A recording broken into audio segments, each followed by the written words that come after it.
Hey guys, welcome to the IPSL Grand Finals match between Bonyth and Rhett. I've been super excited for this one. Joining me in the caster booth again, Ozzy Dahaki. How you doing today, buddy? I'm doing good. I'm okay, so I know I say this every single time I cast that I'm excited about the games today.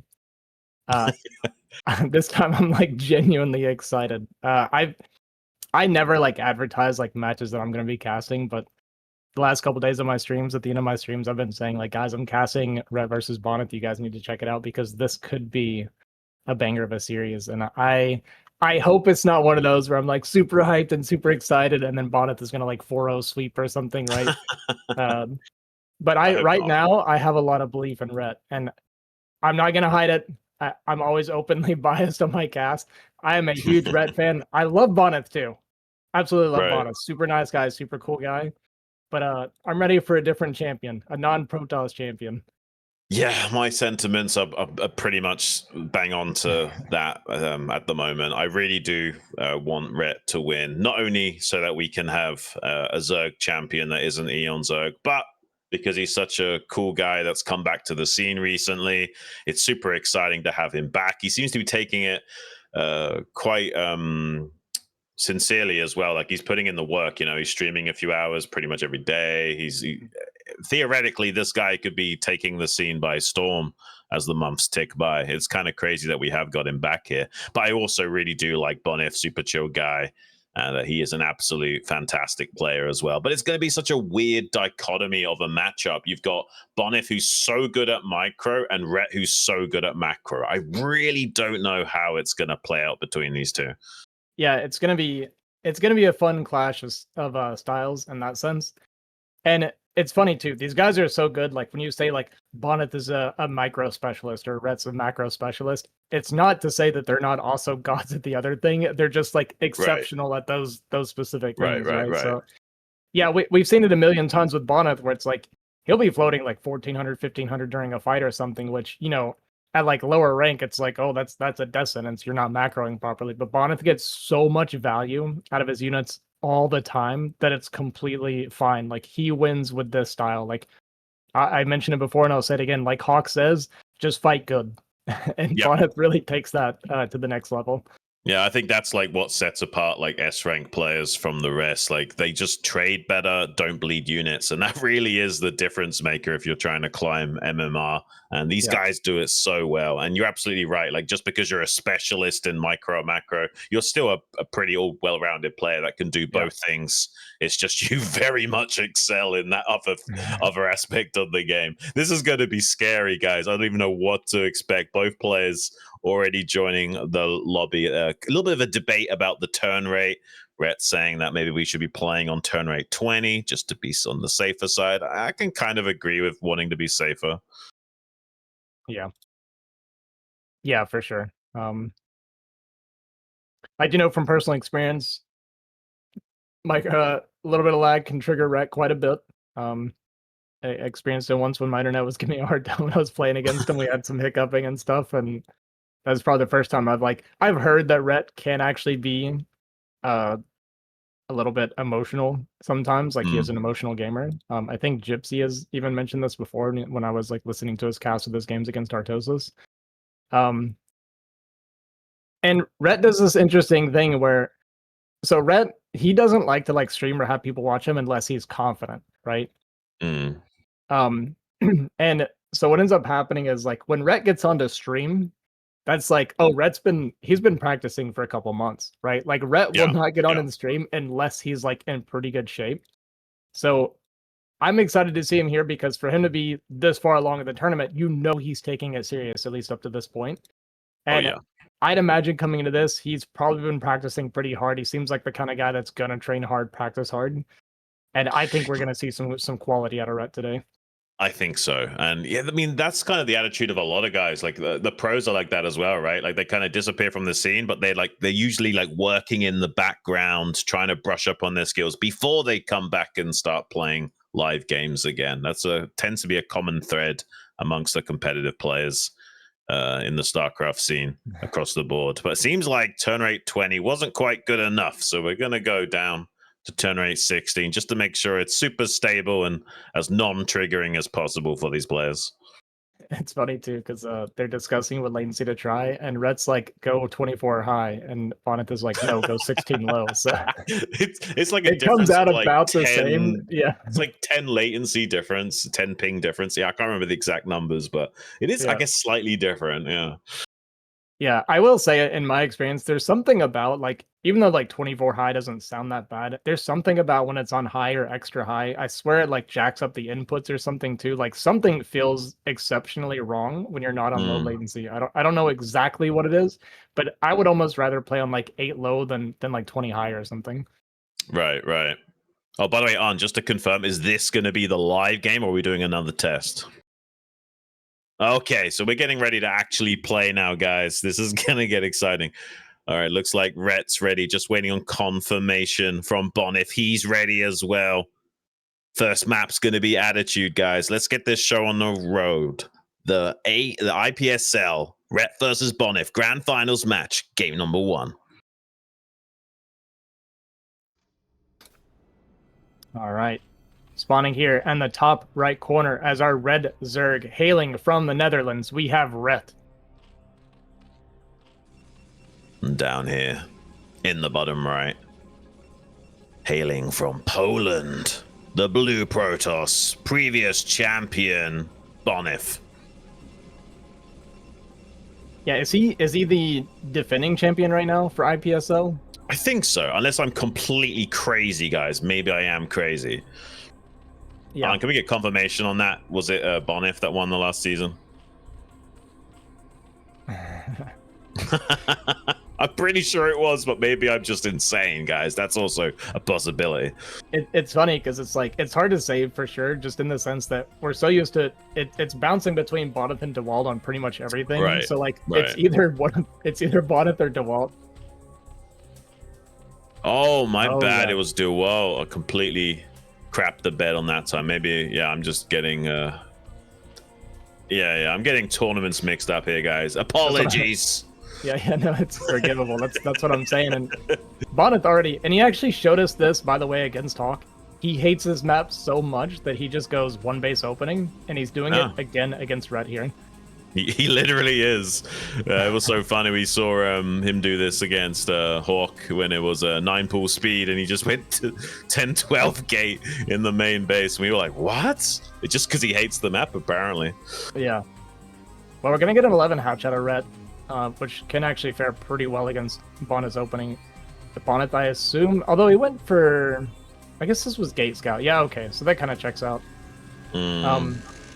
But he's not adding that second gateway, so he's doing it definitely a different variation. He's not doing a second gateway, and he's not adding a quick gas. So I'm not totally sure. Okay, there's the gas, but it's a little bit later, so it's post Zealot.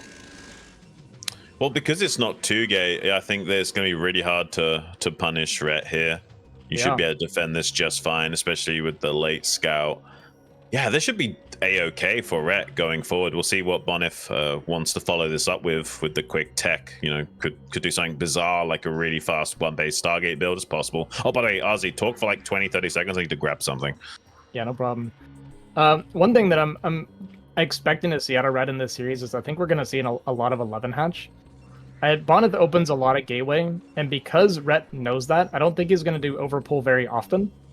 So we may end up seeing pretty strong eco openings here for Rhett in a lot of the games today.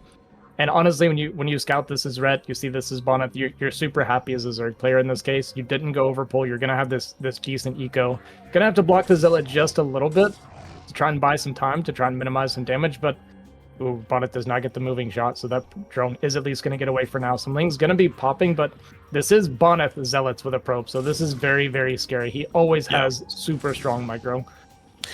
Yeah, I mean, he did buy enough time. Oh, actually gets a drone, though!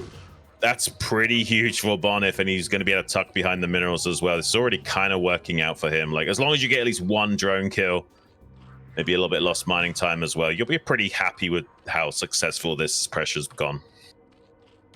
Yeah, that's more than you kind of expect to get, to be honest. Like, this is more like you're looking for just interruption and not quite going to get that second drone, but a lot of lings are forced out from Rhett. Rhett did not go into the main, so he doesn't know if it was 2-gate or not, so he ended up kind of overmaking Zealots because he just didn't get the scout. I think he scouted the natural. Oh, this fast goon from Bonyth, not going to pay off, though. That Overlord is going to get onto the high ground, so he's not going to get the advantage for that Overlord kill.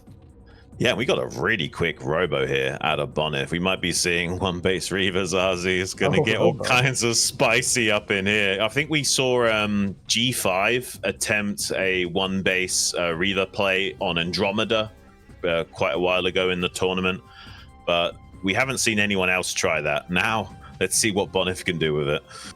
Is this going to be like a 2-gate goon Reaver? Is that what we're going to be looking at? Something like that. Something like that. Yeah, this is just all in from Bonyth. Did Red? Yeah. What was Red's lair timing? Did he didn't start it? Yeah, so there is no lair. Man, this with Bonyth's control, I don't hate it for him. I'm gonna be honest with you. Yeah. I mean, it's kind of weak if he went like fast lair and had a really quick spire. Like you can get kind of hard countered by that. But with this build from Red, I actually feel like Bonyth might have a field day with the micro. Like.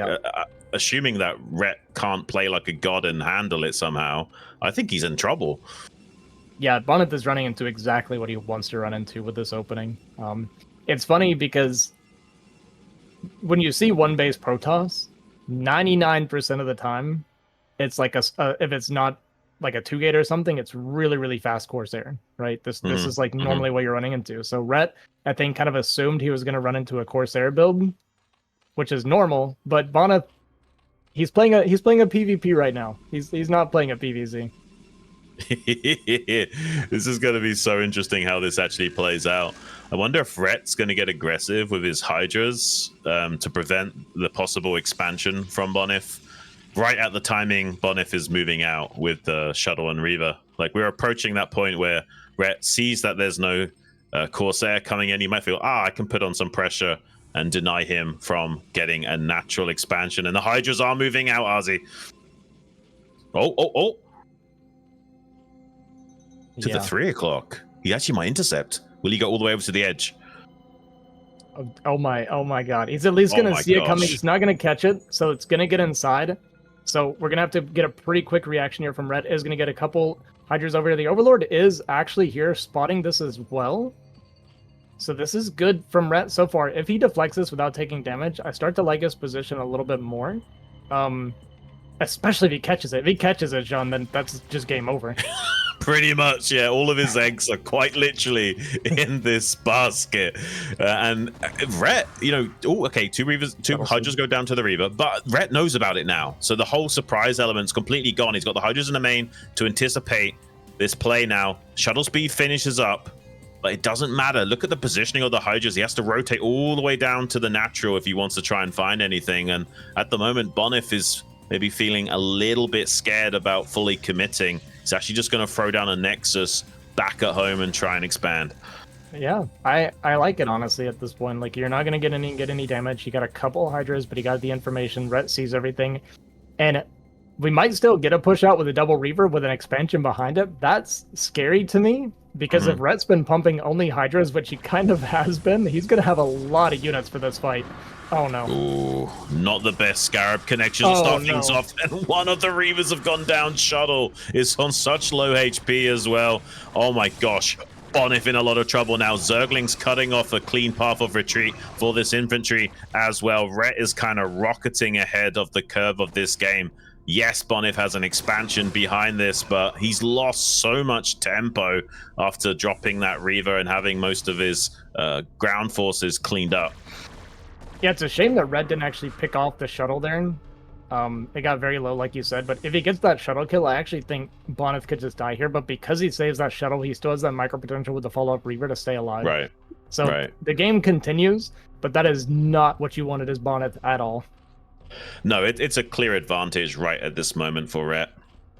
Now, the next hurdle is going to be, how does Bonyth translate this into a third gas? Like, that's the biggest hurdle for playing Reaver in PvZ, is like, okay, sure, you've got a pretty good setup with these two bases, but how do you get the third gas without the Zerg punishing you? It's not that easy. And somehow Bonyth, oh my gosh, I'm so scared for him moving out with this Reaver. He could just fly into some Hydras and die instantly. His Is Red still pumping Hydras? Can we check his base one more time to see the units coming out? Red's he's just all-inning, I think, at this point. He's still pumping units only. Yeah, it seems like that. He's making a lair, but that's not going to be...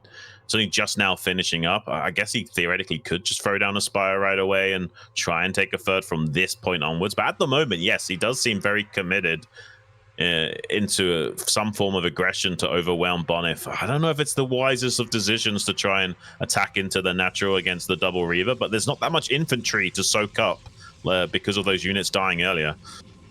Yeah.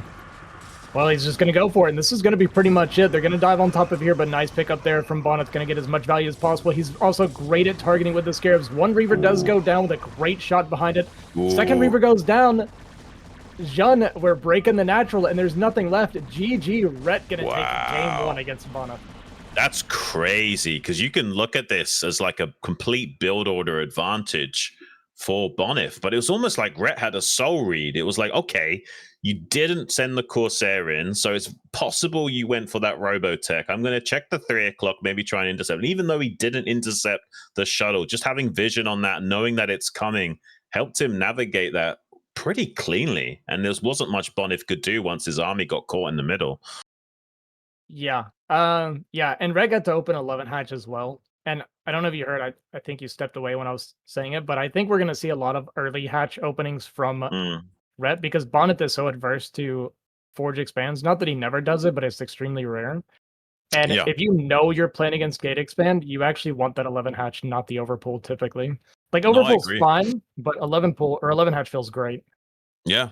I mean, the only thing you're worried about when you go for 11 hatch is, you know, like a 12 forge cannon rush where they're double scouting the map. And yeah, then you're in a bit of trouble maybe. But if you know you're just going to go gateway first every time, suddenly that's not a problem. If he was against DeWalt, I imagine we would be seeing a lot more overpulls out of Rhett. But yeah, I think you're spot on. I think we probably will see quite a few hatchery first. But what will be the adjustment from Bonyth? Will he start like proxy 2 gating in the middle of the map? Will he actually play Forge Fast Expand? I actually don't think so. I don't think we're going to see a Forge Expand out of Bonyth. He doesn't like to do it.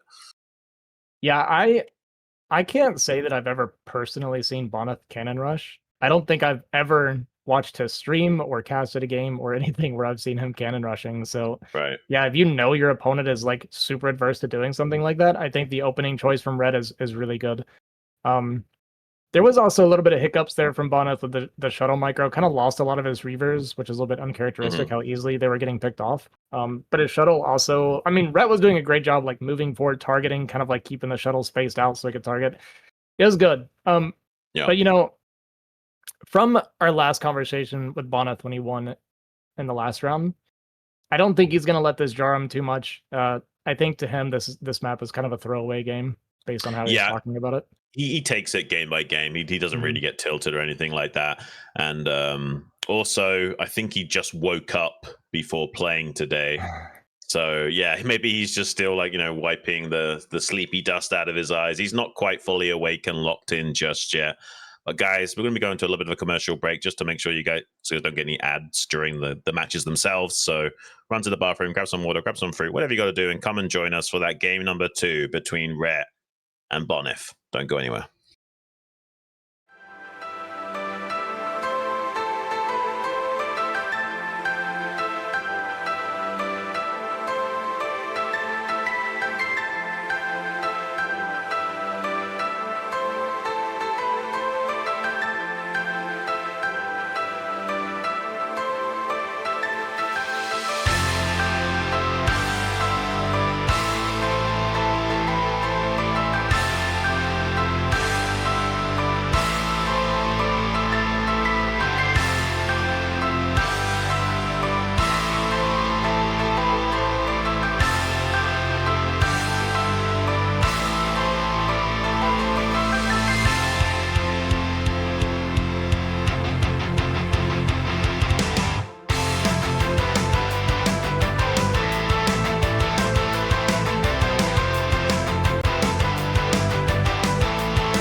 Hey guys, welcome back to this epic grand finals match showdown between Bonyth and Rhett. Rhett already closing out a pretty convincing win on Attitude, but we got match point coming up next. This is going to be a much easier map for Bonyth to navigate. Could be seeing this series all tied up after this. Yeah, this is a tough map, ZVP for sure.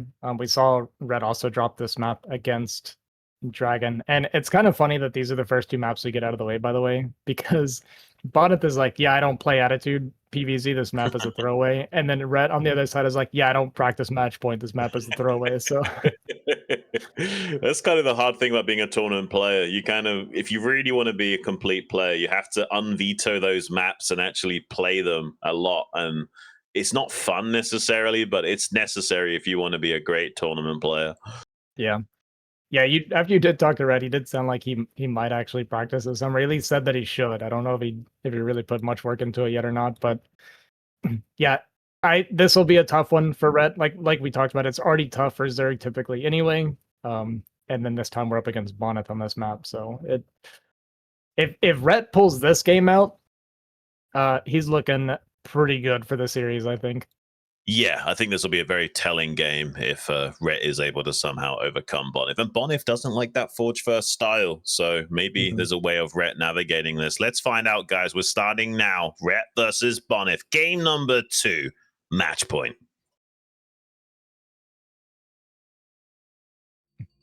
All right, spawning here in the bottom left currently.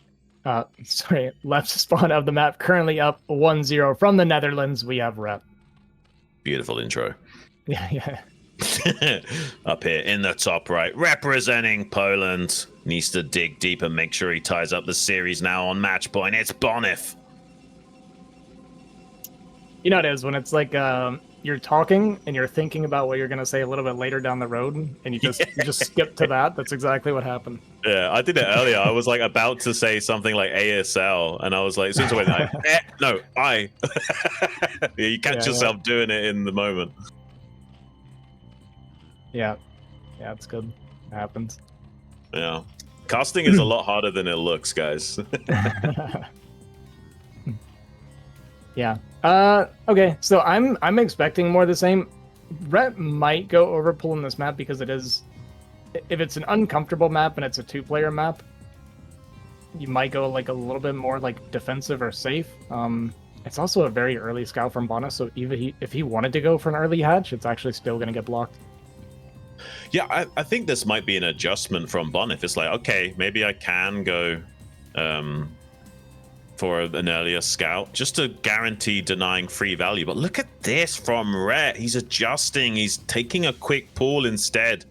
Yeah. And wait a second. Are we going to see something crazy out of Bonyth? Is he actually not going to be going for gateway expand this game? It looks like he might be considering playing a bit more of a standard style, which is really crazy. We don't see this from Bonyth, like hardly ever. Interesting to go for this after seeing the pool, no? Yeah, a little bit. Okay, well, I think he was, so what it looked like he was thinking of doing, he goes for this early scout, and if Red's going for that early hatch, then he gets to block the hatchery. Like the drone would come out, right? And it can block the hatchery and then go Nexus against a pull opening, which would be like a god tier opening.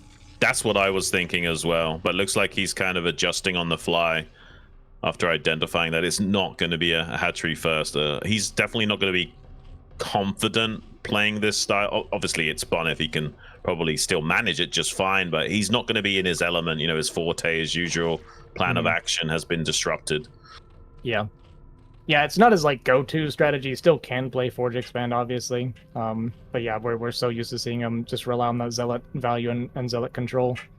And a little bit of an awkward wall, as it often is on this map. Yeah, this is a little bit weak to Hydra Busts, the way he's configured this. Yeah, that's what I was about to say. That Forge is super exposed.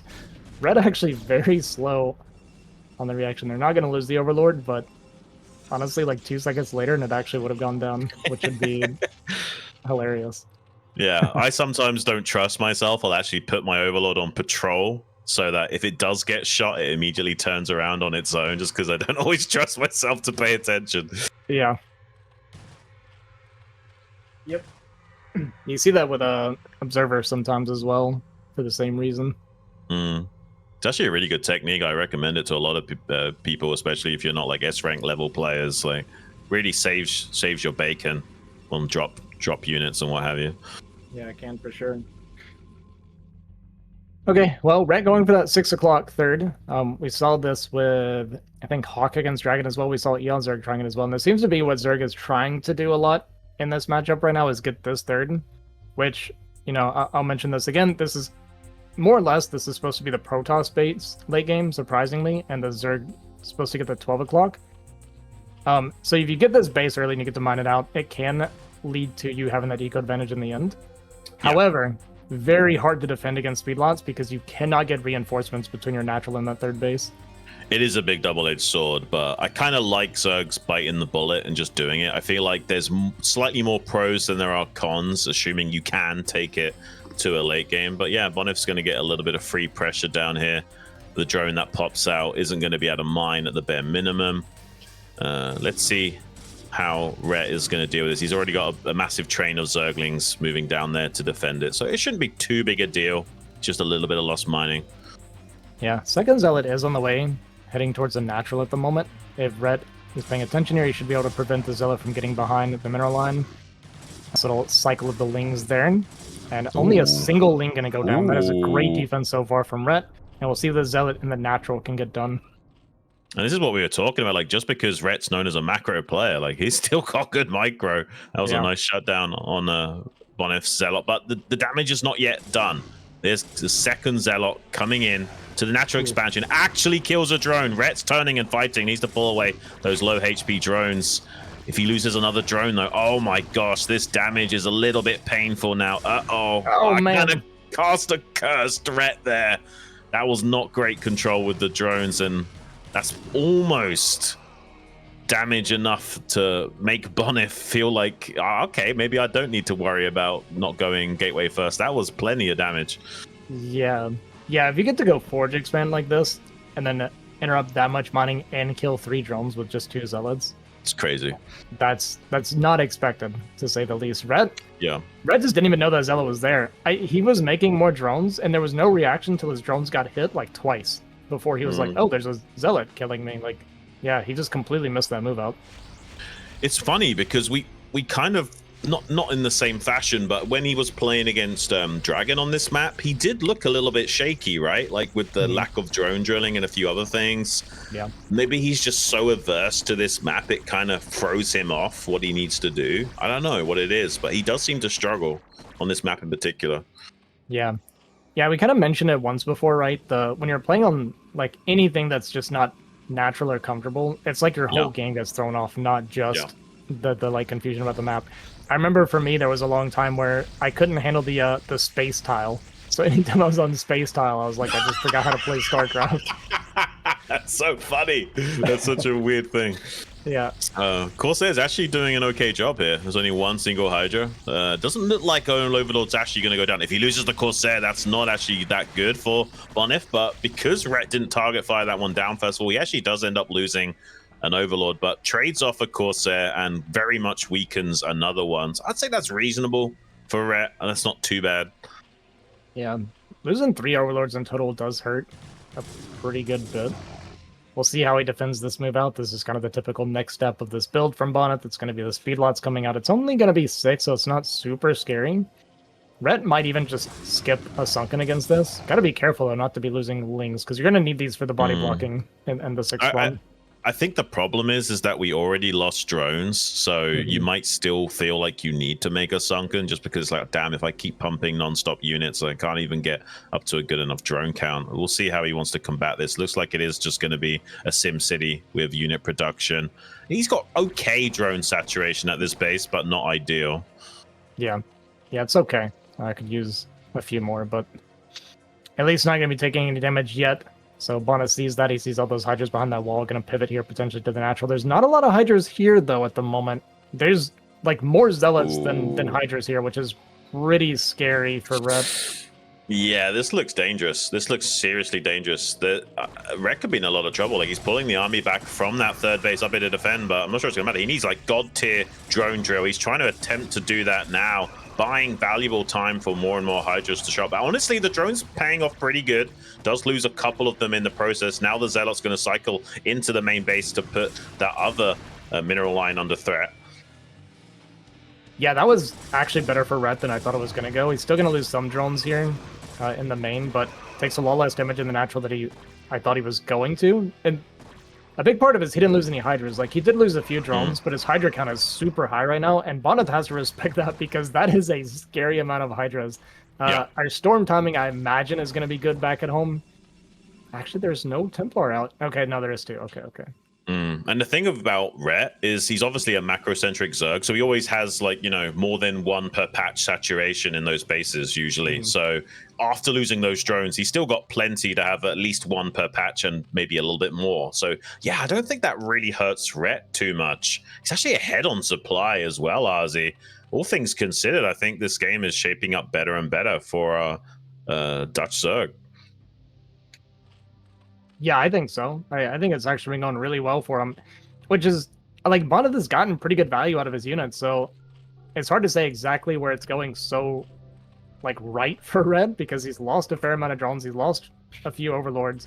This DT gonna get in here, though. No reaction from Red. There is an overlord in the main, okay, with some Hydras, but Red, it's kind of looking similar to his game against Dragon, where he's just, like, looking a little bit off, like, uncomfortable, right? He looks uncomfortable. Yeah. Well, he's like, I think you were saying before in a previous cast, like, because you're not able to just autopilot your usual build, you've, like, got an extra brain power dedicated to compensating for your lack of familiarity with the map, and that kind of just throws everything slightly offbeat. Yeah. Yeah, 100%. At least that's my experience. I think this is kind of how it goes for a lot of people. Gateway count from Bonyth looking pretty high. Is that 9 gateways total? So this is a little bit more than usual. I guess it's only one more, right? 8 is kind of like the standard.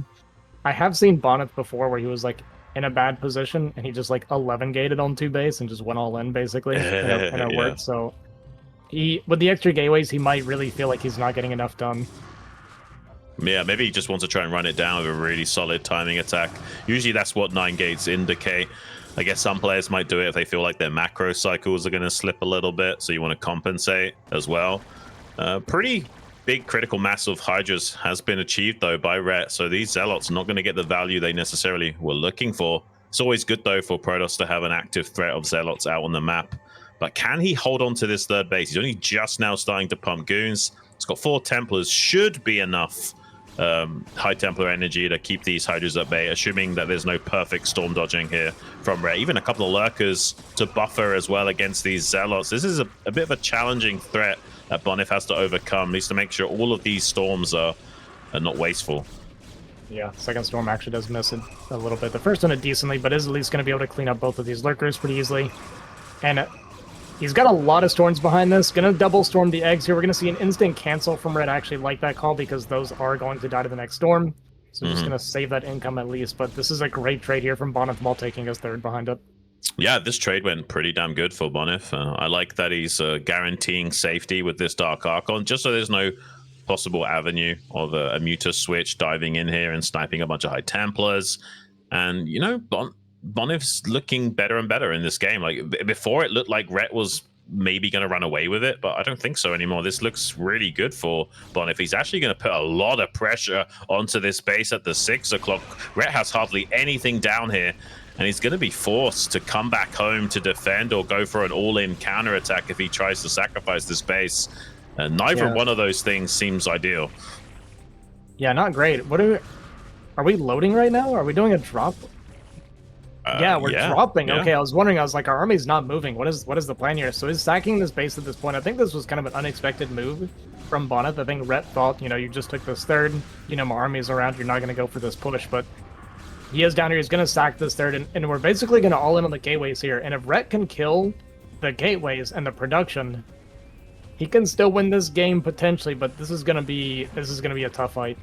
Yeah, one of the hard things about match point is getting your army back into the main to defend. So drops actually do have a lot of potential here, but typically speaking, Zerg drops don't have a very high expected value return. But with how out of position Bonyth is, maybe this will still work out. He's at least going to get the Nexus in the main base. That's something. But after sacrificing the 6 o'clock, just killing the Nexus is not enough. He needs to cripple the infrastructure and the production of Bonyth as well. Tech buildings like the Templar Archives. Ooh, follow-up drop into the natural. So many probes are dying because Bonyth is distracted right now, Ozzy. Yeah, that's a lot of probes going down. That was like 25 plus supply of probes going down, and this is really hard to navigate now as Protoss. I love the lurker placement on the top of the gateways as well. It makes it both hard to storm and to attack into. Big storming lanes, Hydras are going to clean a lot of them up, a little bit of a load to dodge some of it. But this game is getting chaotic, John. There's lurkers going down in the middle, unburrowed. We have this kind of really terrifying goon storm force walking around. But Bonyth has lost all of his infrastructure. He has no production right now, John. Yeah, just a couple of gateways still online. That's just about it. The Templar Archives are still alive for a moment. Maybe he can squeeze out a High Templar or two. But he's also supply blocked, so he can't actually produce anything out of that one gateway he's got in his natural. This is crazy. And he's actually forced to come back home to reclaim his main base. So there's no pressure on Rhett on the other side of the map. You know, he can maybe saturate this mineral-only base, and suddenly this game is just completely blown wide open by Rhett, and this brilliant move to drop the main base like this. Yeah, it's going to trade out as best he can. Going to snipe maybe the last observer, which could be important because there's no more robo right now, so he cannot detect the lurkers anymore. He does have the observatory, but not the robo. So Bonyth can't attack. He can't go across the map anymore. I mean, he can. No, he has a robo. He has a robo. He has a robo in the natural. Yeah, yeah, he has a robo. Oh, okay. Never mind. I gotta get a little ahead of myself. It's easy to get ahead of yourself in a crazy game like this, Sazi. It's hard to keep up with it.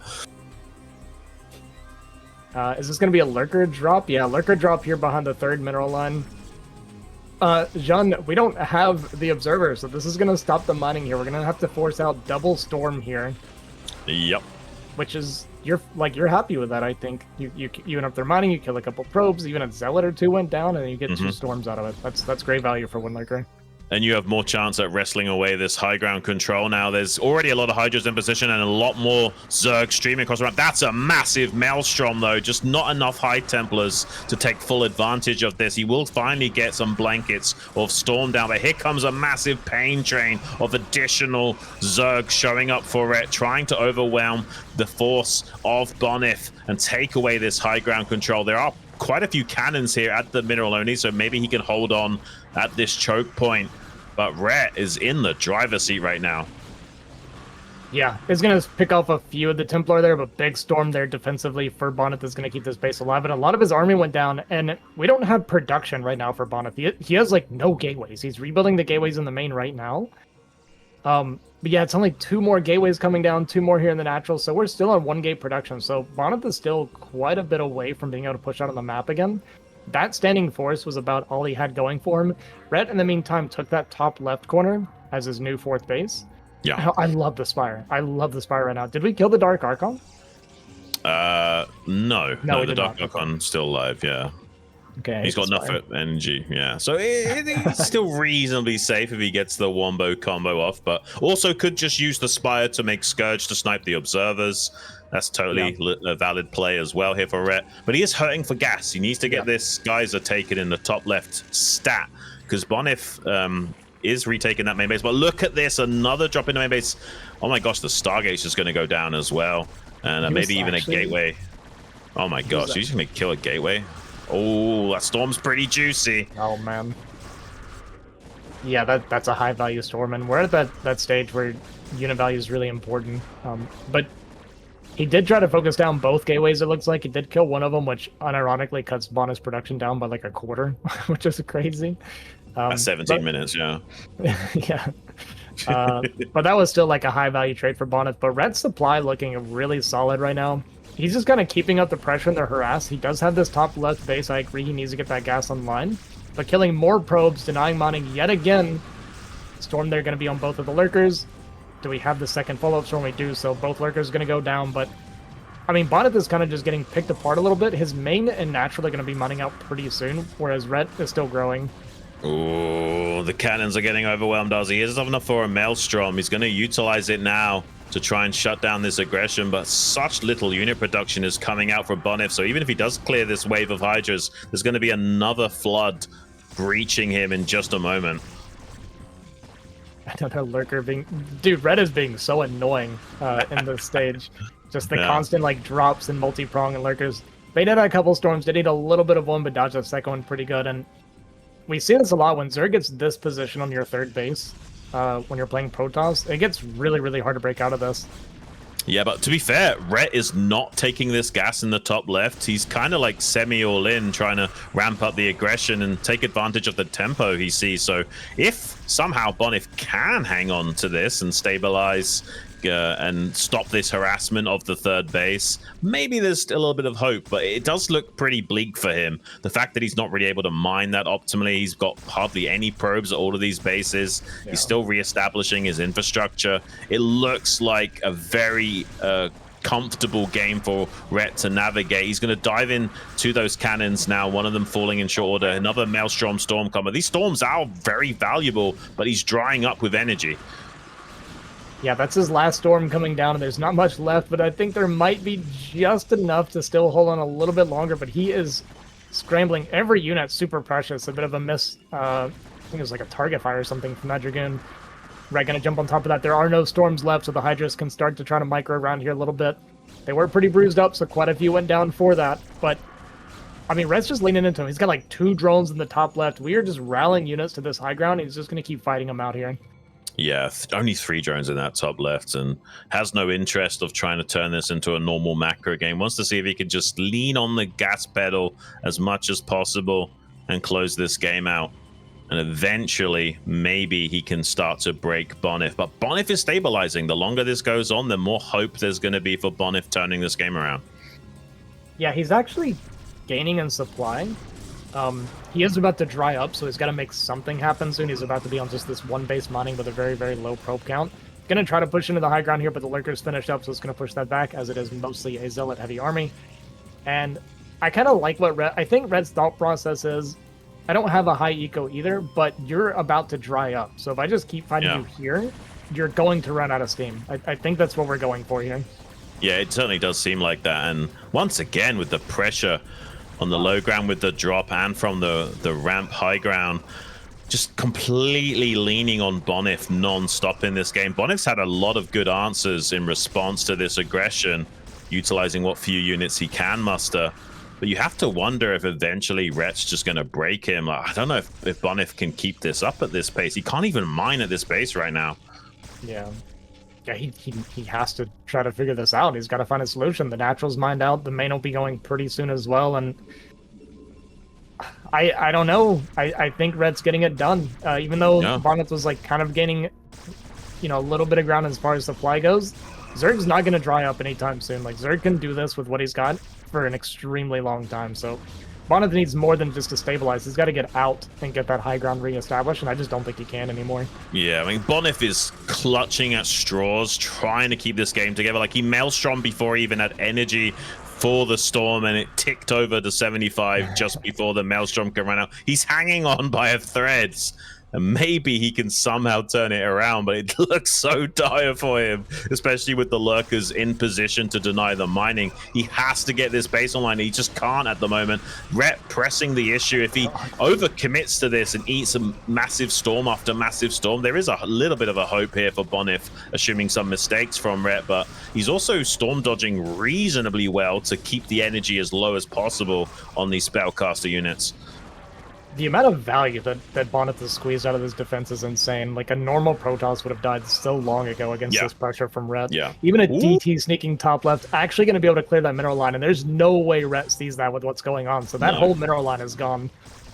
Wow. Okay, maybe this could be the start of the turning point. He's starting to mine at this base again. Maybe he can cycle down this DT to the third base mineral, and he's actually just leaving it to attack the hatchery rather than trying to double dip on the value of killing more drones at the third as well. More High Templars being sniped. He is maybe drying up on his own resources is Rhett, though. After having that mineral line sniped, there is going to be a bit of a respite here for Bonyth, where Rhett can't just macro to the same level anymore, and he's not going to be able to reinforce this front line to keep the pressure up, and suddenly Bonyth is mining on this base again. I kind of just got a wave of chills. Is Bonyth going to be able to pull this off? Like, this gives him a lot of kind of breathing room as well while Rhett goes to deal with that. I mean, Rhett, his main and natural will be mining up now as well. They're kind of on even mining at the moment with him killing that mineral line. So there might be a small window where Bonyth maybe can push out here. It's still looking really, really dire. But that was a really, really nice comeback kind of attempt, considering how against the ropes he's been for so long. Yeah, I mean, even if Bonyth loses this game, you can't take anything away from him. Like, he stood his ground and fought valiantly from start to finish, no matter how bleak the circumstances were. And yeah, I mean, technically, Rhett should win this game. But, you know, you might get a bit frustrated. You've been hammering on the gates for so long and you're not getting it done. And maybe he starts to lose his composure a bit. And he's just loaded up a bunch of overlords right as Bonyth is starting to push up onto this high ground. So his army's not in position to do this. And a DT raining down more havoc. 14 kills on this DT, 15, 16. That's the DT that wasn't sniped in the top left corner that killed the drone line earlier. So it's going to have like 20 kills on these drones. It's absolutely diabolical. And look at Bonyth's bank. Like, he actually has a really high bank right now. Like, if he spends this money, his army is already terrifying. He's killed 2 mineral lines with this 1 DT now.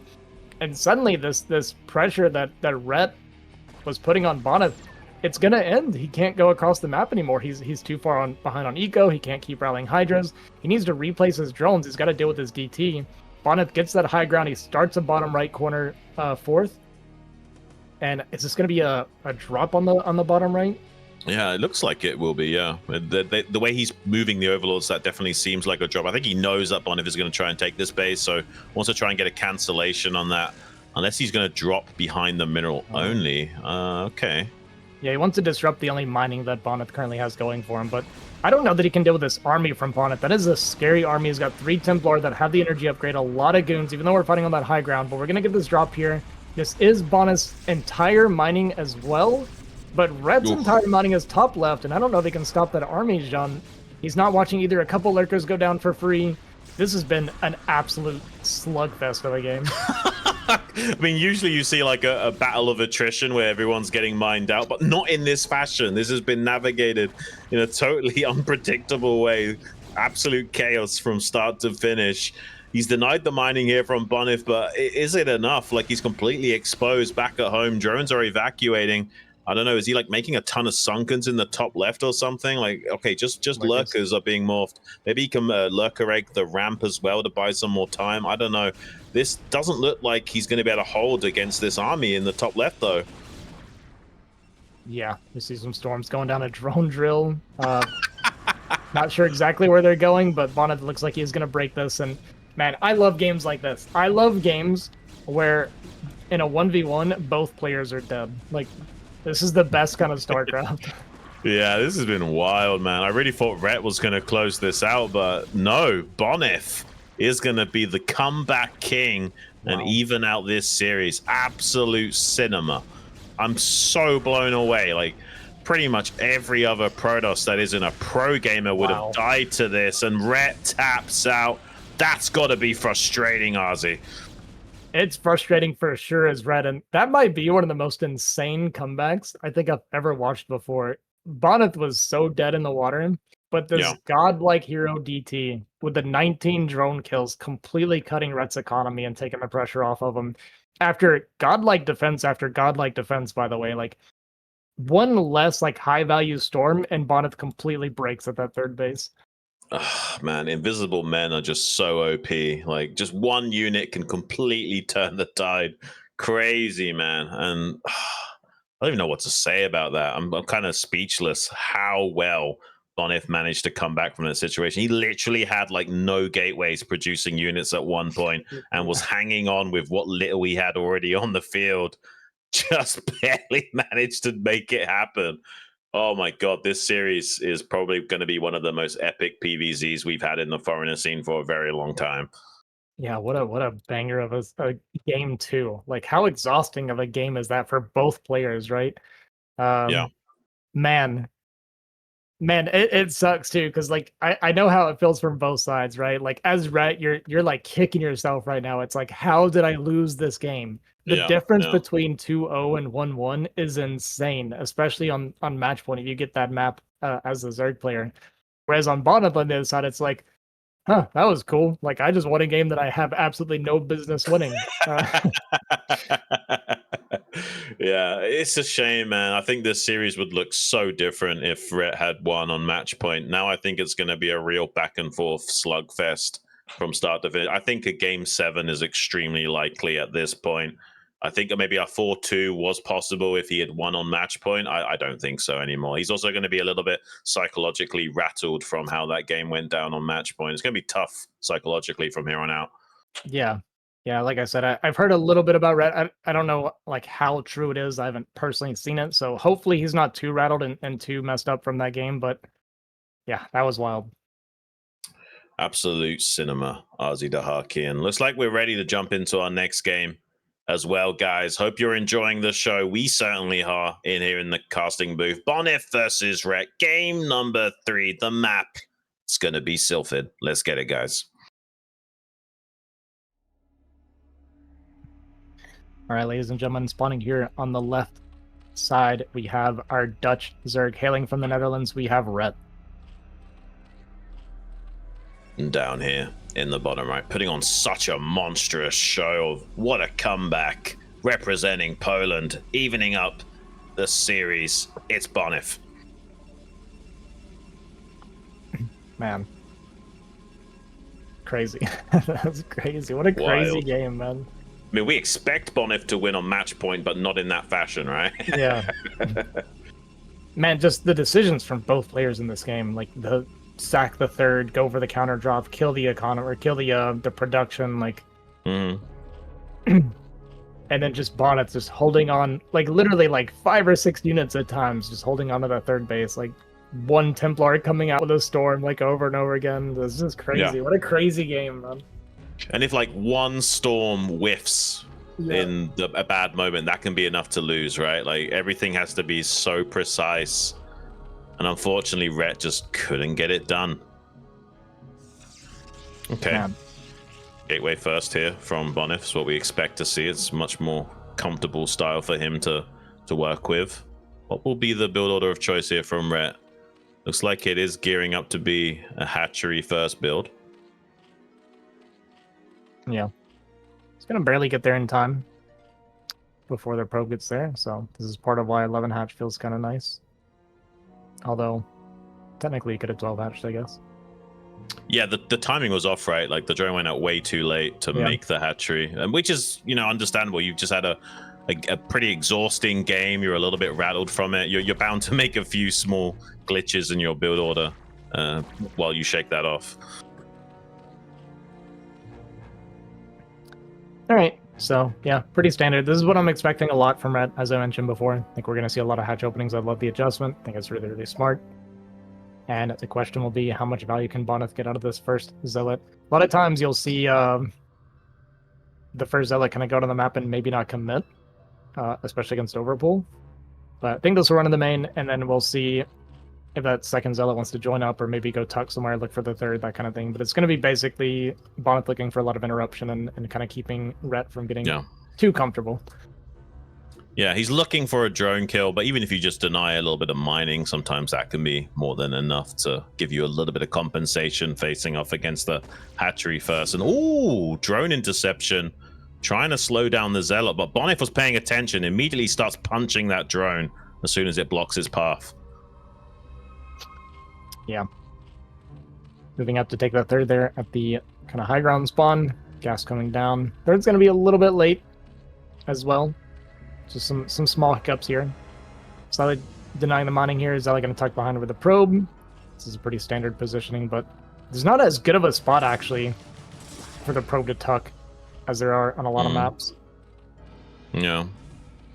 Yeah, this is a little bit more dicey, but he's actually going to challenge. He's going to rotate around while Rhett is trying to set up the surround from both sides behind the minerals. He takes advantage of that, comes out, challenges the two lings on one side, now rotates back into the mineral line, tries to go after that drone, does find it. Oh my god, gets the denial of the mining time. Is he going to get another drone? Oh, he did. Oh my days. Oh, how does he do it? How does he do it? This was 3 lings and 2 drones with a probe zealot. Like, it's so crazy, man, that Bonyth just always does this against like really, really good players. My mouth was just like hanging open for a few seconds there. I don't even get it. I literally don't get it. Like, this is like when like an A rank player plays against a C rank player's friend and he can't handle it. It's not that Rhett's playing bad. It's just that Bonyth is somehow doing the impossible. Man, that's brutal. Well, you're super happy as Bonyth with that. That's more than you ever hoped for. Wow. Crazy. And maybe Rhett was just a little bit rattled there from that first game. He's not quite in the flow of things yet. And Bonyth taking full advantage of that fact. Don't even know how I would be coping psychologically right down. Like, throwing a game away like that on match point, and then you've just lost 2 drones and mining time to the first zealot. This is not a feel-good moment at all for Rhett. He's going to have to just take a few deep breaths, not even think about it, and navigate this game perfectly to turn this series around. Yeah.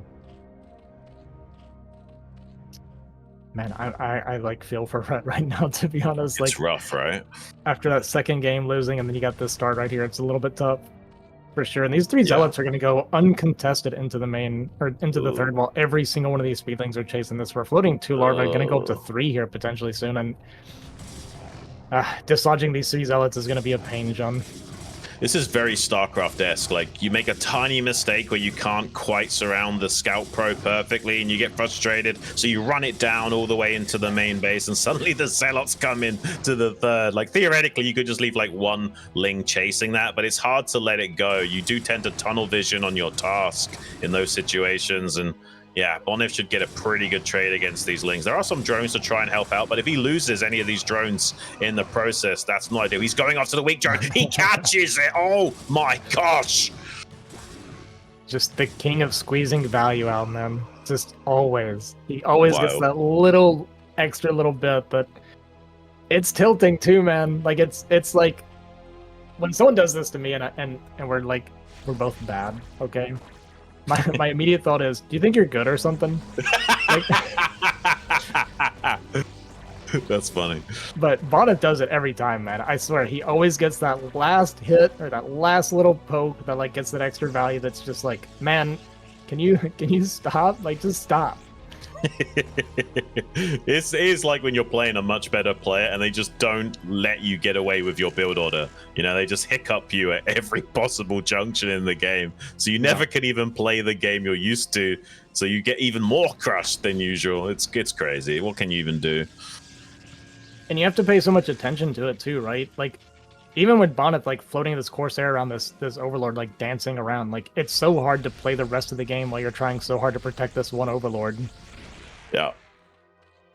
He's going to lose an Overlord anyway out in the field, so he's supply blocked. He's going to put some pressure onto this gateway. In theory, though, when the 5th Zealot pops out, Bonyth can try and save this if he wants to.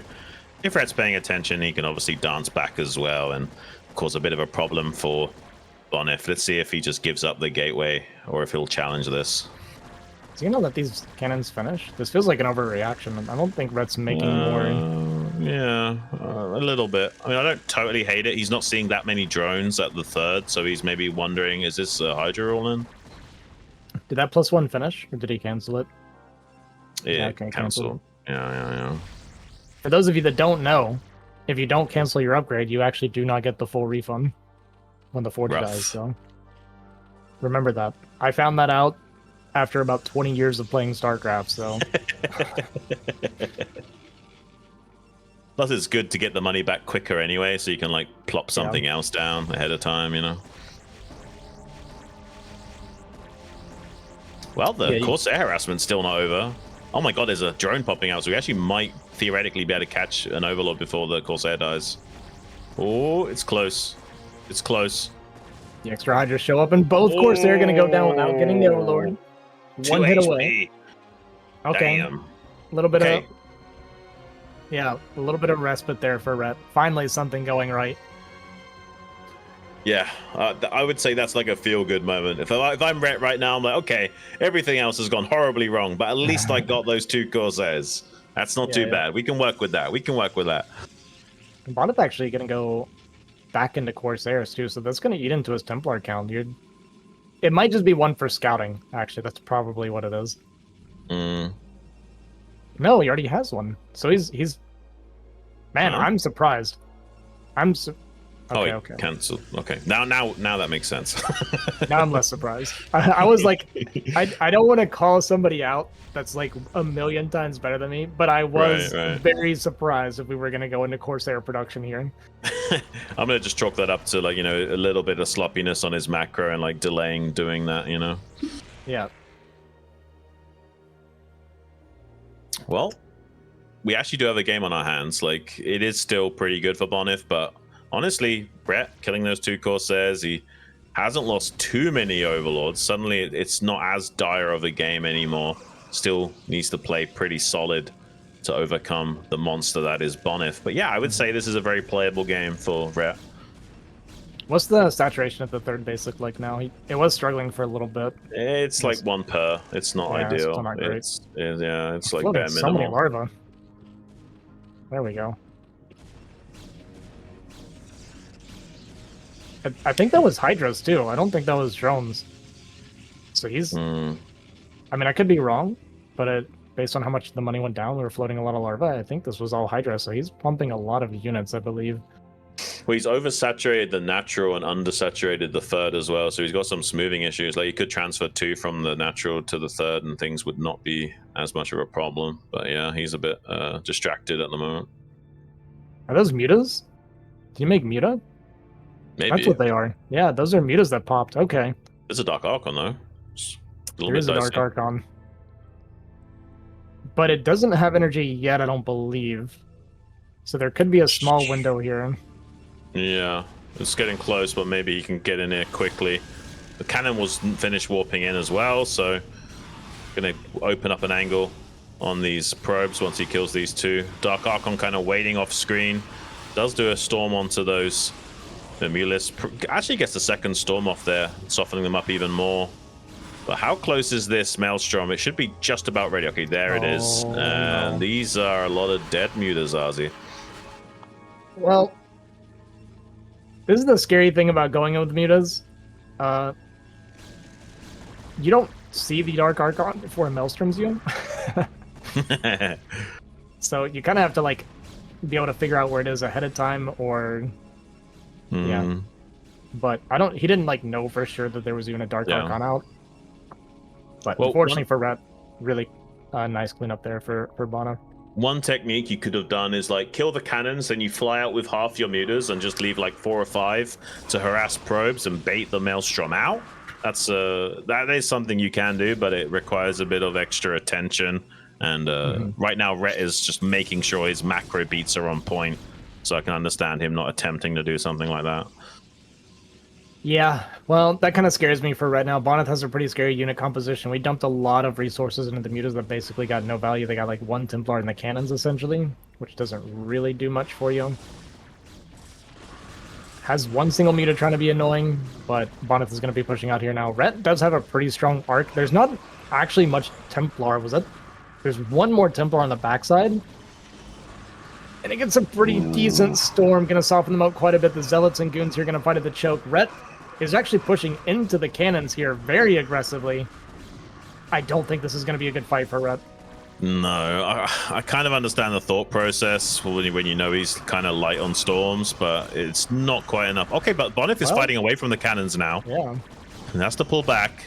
Rhett also should be shuffling back as soon as cannons are in range. But, this isn't terrible for Rhett. Reducing the army count of Bonyth a little bit, taking a 4th base behind this. I actually kind of like it. As long as he doesn't bleed too many Hydras, I'm a fan. Yeah. Yeah, no, it went better for Rhett than I thought. In my brain, Bonyth had way more Templar than he had, but I guess it was only like 2 Templar, it looked like, so he didn't have a whole lot of Storm, despite the big Goon count, right? Yeah. So is going to push out here. Get a couple Overlords kind of for free. Red did take that 4th mineral-only base behind this. And an Overlord going to go into the main. There's not enough Hydras here to fight, though. There's only one Templar, though. Yeah, he's got a massive round of Lurkers that are just about to hatch, so he should be good now. Yeah, he should be okay. As long as he doesn't overly commit to this position and sets up a kill box, this looks like it could go well for it. Tries to get a dive on the High Templar, almost gets caught by a massive storm. Hydra's barely surviving it. And yeah, I think now that he's got the Lurkers here, it's completely shifted the tide here for Rhett. Bonyth doesn't quite have the count of goons necessary to breach this, all the High Templars. Yeah, once again, Night Gateways there for Bonyth, liking that 9 gate count. A couple Zealots are going to slip out here at the top side, but it does get spotted out. A lot of them going to take damage. The Hydra's going to be chasing them down. That is a lot of Hydras come into this, so the contain is going to be a lot weaker while they're chasing all these Zealots. So Bonyth might look for a bit of a break in the meantime, but not a lot of Templar. I think it's 3 Templar is what we're looking at on screen, and I think he's used a couple Storms as well, so he doesn't have a big Storm bank. Oh, there's 5 Templar, okay. Yeah, but they are pretty low on energy though, so it's like, yeah, like a total of 4 Storms, even though there's 5 Templar. Not a lot. And yeah, I don't think Bonyth will challenge this while the Hydras are at 12 o'clock, just because of how small the energy bank is. Yeah. Well, we're going to clean a lot of that up and come back. Does forget 1 Zealot, which might be spotting for a hatchery later. Looks like Red got his drone count, pretty decent condition there.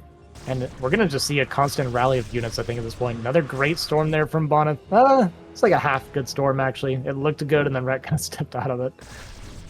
Yeah, Rhett is pretty good at storm dodging most of the time. So, yeah, he is kind of putting Bonyth through his paces. A lot more Lurkers hatching. Just as Bonyth starts to move out, Maelstrom goes down on some Hydras on that false high ground ramp. Pretty good storm follow-up on that too, but there's so many Lurkers on the field. I don't know if Bonyth can break out of this, and this is a very lick-your-lip situation for Zerg, where you've got the Protoss contained with a massive Lurkers, and you've got a 4th base mining.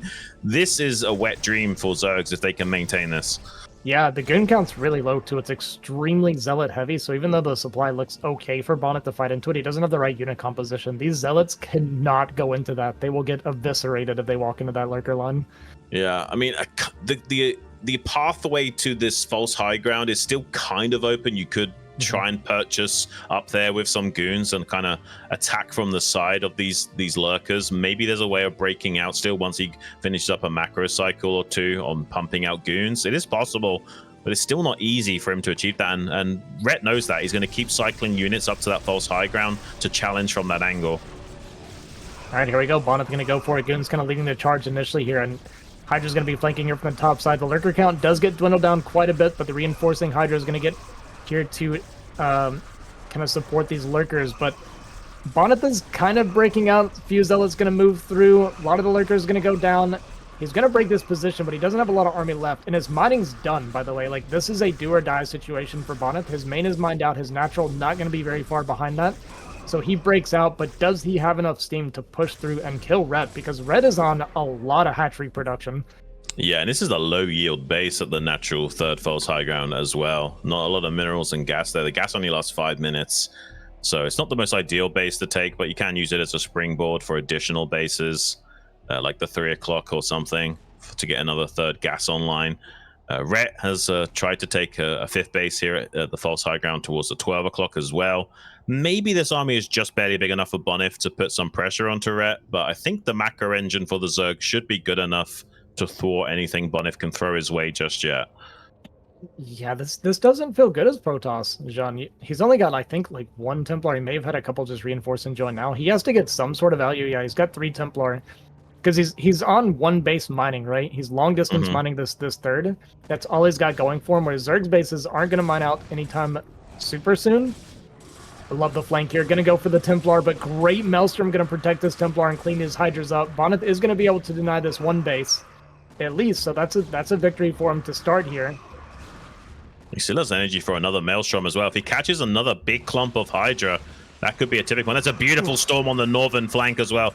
Maelstrom, a little bit of a whiff there, only catching 3 Hydras, but the main army of Rhett getting more and more bunched up for additional storms to land. He is drying up on energy. I think he's got 2 more storms remaining. That's a pretty okay one. That's reasonable as well. Maybe he can just barely overwhelm this. He has killed the 5th base attempt here from Rhett, so I guess most of the job has been done for Bonyth, but ideally he would like to be confident enough to take a 4th base, and I don't think he feels that confidence just yet. Yeah, this is good for Bonyth in the sense that he traded pretty well, but the problem is he just hasn't had many reinforcements behind it, right? Like, that fight went great for him, but you see the supply gap actually close quite a bit because he just doesn't have the income. His 3rd base just now getting online, but like you mentioned, this is a low yield 3rd, so this does not have a lot of steam in it, whereas, you know, all of Red's bases were fully like full mineral patches, right? So he's going to be able to go for a little bit longer, going to move in here, going to pick off 1 Templar, a lot of Hydras here. Another great storm. Bonyth's storm value has been insane this whole series so far. Yeah. He's actually delayed mining the gas at the natural 3rd, so it actually will have a bit of longevity in it when he finally does go to mine it. It's going to be a 5-minute timer, and he hasn't yet tried to do that. So he's kind of buying his time to get as long of production value as possible out of this false high ground base. He needs to start mining it soon either way. But I don't know. Like, this is the problem though, because like Bonyth can start to move out onto the map, but then he's exposed, and the 3rd base can just get counterattacked. And there is a squad of Hydras here. There is some High Templars moving back into position. That's a pretty good storm. Might actually be able to save the day here and not lose too many probes in the process. Yeah, only like 4 or 5 probes went down, so pretty decent for Bonyth. He's so oversaturated too on that base, right? He has every single probe on that one base, so that's not going to slow down his income, at least for now. Is looking at potentially taking that 3 o'clock for his 4th. Rhett now taking that 5th base, kind of retaking it there. And Bonyth has managed to drag this game out. It was very, very close to him just drying up and dying. I mean, it's a bit of a dilemma when Protoss get into the situation, because like you kind of have to ease off the gas pedal to take the 4th base to make sure you got enough money to do it. But that also means your production slows down, and suddenly you could get overwhelmed by the Zerg that's already on 4 base. There's not really an easy answer here for Bonyth. He's got a massive amount of Dragoons, not that much High Templars in support, but just 1 or 2 storms could be enough to make the difference. Oh, the lurkers coming in. There is a DT here, but it's not going to be enough to stop these lurkers from denying mining at the bare minimum, and at least 5 or so probes go down. And this is the only bastion of hope that Bonyth has. He has no minerals coming in if he's not mining there.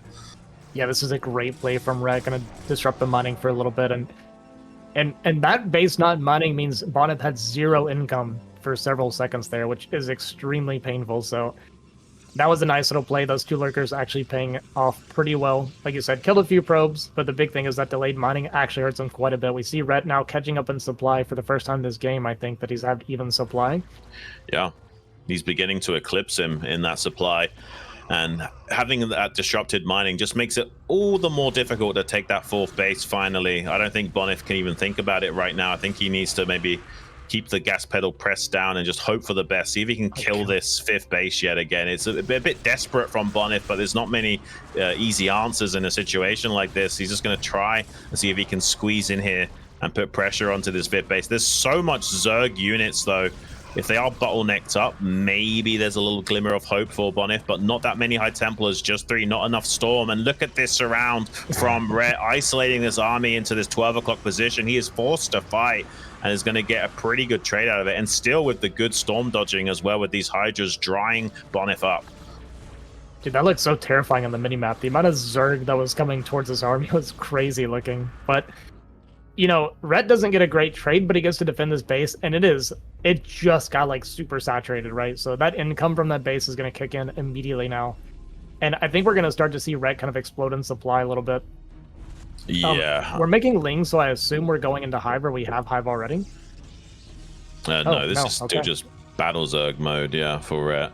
I kind of understand it. I mean, finally, we have to see Bonyth be relegated to just throwing down that 4th Nexus as an insurance policy. He can't afford not to at this point. You can see how quickly this 3rd base is being mined out already by those probes. It won't last much longer. Even snipes a High Templar with those Hydras, which is insane. Like, every tiny bit of value that Rhett can squeeze out is going to be huge because he's already got the macro engine set up back at home. Yeah, exactly. This is the part where it feels pretty good as Zerg, is you're just making units, right? Like you don't have to worry about your eco right now. You don't have to worry about droning or anything. You're just pumping a ton of army. He is going to need another base in the next few minutes, but right now he can just pump a lot of army, and picking out those 2 Templar at the third is a pretty big deal. Gonna have this big kind of army come down here to the natural, push into the third base here again. While there's another force here on the top side, but it is going to get intercepted by Bonyth, and there's multiple fights going on. Wow, he's like fighting on like essentially 3 different fronts, but those are some crazy storms. Oh my gosh. I don't think we've seen bigger storms in a long time, Ozzy. That could be a massive table flip for Bonyth, but even with those great storms, he's still under a lot of pressure, having to retreat back home to defend. Once again, the mining being shut down. High Templars dying at the rally point to those lurkers as well. Lots of lost value there for Bonyth. The Nexus being targeted down at this third base. You do not really want to replace this Nexus since the base is already pretty much dried up. This doesn't feel good for the Protoss in the slightest. No, it does not, Jean. He just got another base on. He's finally going to be on 2 base mining, and then the third goes down. So he's going to be on 2 depleted geysers right now. That is his only gas income until this assimilator finishes, and more Hydra is going to pour in here. There's only a few Templar left over, so these Templar Snites, because of our gas income, is going to be pretty painful. 2 of the Templar go down. Pretty decent storms again from Bonyth, but there's just so much Zerg coming in. Yeah, this is rough. He's only got like 1 High Templar a minute worth of gas until this 3 o'clock gas kicks in. And Rhett is just pounding away on the front line with these Hydras. Doesn't even really need to rely that much on lurkers anymore, but he's got a few anyway to support this army. This could be close to the final conclusion of this game. Bonyth will survive by taking the high ground here, but at what cost? He's going to have 1 mining base to Rhett, who's now going to be able to free himself up to continue expanding at his leisure. Yeah, this pylon. What is this pylon for? Is this him telling himself, "Do not take that base. Don't even try." I don't know. Yeah, technically, Bonyth's alive, but he's certainly not thriving in this game. I certainly feel like Rhett should throw down an additional base while continuing to lean on this expansion. It's going to be so difficult to fully defend this, and even if he doesn't expand, he probably still has enough in him to overwhelm this position. There's a storm about to come online on this High Templar, but already the damage has kind of been done here. Yeah, it's going to actually just run it around and keep it alive there at the cost of all those Hydras. Or, unfortunately, not quite going to get away. But, yeah, I mean, it's crazy. The amount of value that Bonyth has gotten with his storms this game, especially those in the mid earlier, was absolutely insane. But Red just keeps leaning on him, keeps sending units out here. His third, main, and natural are all going to be mined out here soon. So he is going to be on 2 base eco right now, but against the 1 base Protoss, that's fine. Like you said, I wouldn't hate to see an extra base come down just for that kind of insurance in case we can't break this for a long time. Yeah. I'm not sure which base you take as Zerg. Maybe one of the 12 o'clock bases, so you can kind of defend by attacking and keeping your army leaned on this 3 o'clock base. I think that's the most wisest choice here. Maybe take the natural in the top center, I think would be ideal. I think he actually got... Yeah, he just took a hatchery there now. Yeah, I like that. Yeah, I think that's the best base. Yeah, because he's basically going to have his army sitting out here in front of the third now for Bonyth for most of this game. That's where a lot of his rally's going to be. And Billy does scout it immediately, the one that got away earlier. But that's really all he can do is look at it. He can't really do anything about it. Even like your drones coming in. It's like your ex calling you up after like 10 years, and you're like, what? Yeah, right. It's your ex calling you to tell you about her happy relationship right now, is what that scout is. Maybe you dodged a bullet if that's the kind of person she is. Well, I don't really see much of an out for Bonyth right now. But I didn't in the last game either. But even less so this time. Yeah. I mean, I guess in theory, Bonyth can win this game, but it just relies on Rhett like completely blundering. I don't see that happening. Yeah, he's just gonna, I guess, force an attack out of Bonyth to try and challenge these newly established base up here. But that just makes Rhett's job easier. Oh, he's got muters as well. Oh my gosh. Look at how many High Templars are about to die. He can preemptive storm all he likes. The mutas might eventually die, but not before all of the High Templars go down, RZ. Oh, you know what I was just about to say. If Bonyth can win this game, it's never impossible if he got like another set of massive storms like he got earlier. But how are you going to get those massive storms done with just 4 or 5 year Templar get picked off like this? Yeah, and now he's going to be annoyed by the mutas flying around the map and hitting some High Templars when they're in transit as well. I mean, obviously they're not going to necessarily kill the High Templars, but it sandbags Bonyth wanting to attack. Just a little bit longer for Rhett to get a little bit bigger and make it all the more impossible to try and squash these newly established bases at the 12 o'clock position.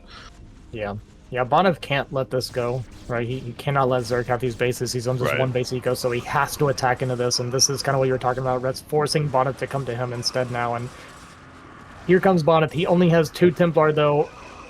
3 storms on this one Templar is all he's got left. Gonna be pretty decent storms, as we've been seeing, but I just don't think it's enough. There's just too much Zerg. Gonna chase them off here. And unfortunately, Rhett's macro is only going to get stronger from here. Yeah, this is approaching all she wrote for Bonyth. There's not really a lifeline in this game for him at this point. He's going to take the mineral only as his 4th and see if there's a way of making it work. You know, it is possible that, you know, Rhett, you know, gets maybe a bit anxious knowing he's so close to winning and suddenly makes a mistake or two, but that's kind of wishful thinking, right? But I guess in a tournament setting, you play those tiny percentages just in case. Yeah, even a bunch of Sunkens getting up here. He knows this is just kind of his win condition right now. I mean, he's had several win conditions, but man, mad props to Bonyth for making this even a game, by the way. Like, a lesser Protoss has died so many times by now to what Rhett's been doing. There does seem to be a common thread with Bonyth. He just tends to do things that other players can't and has a bit of a star factor about him.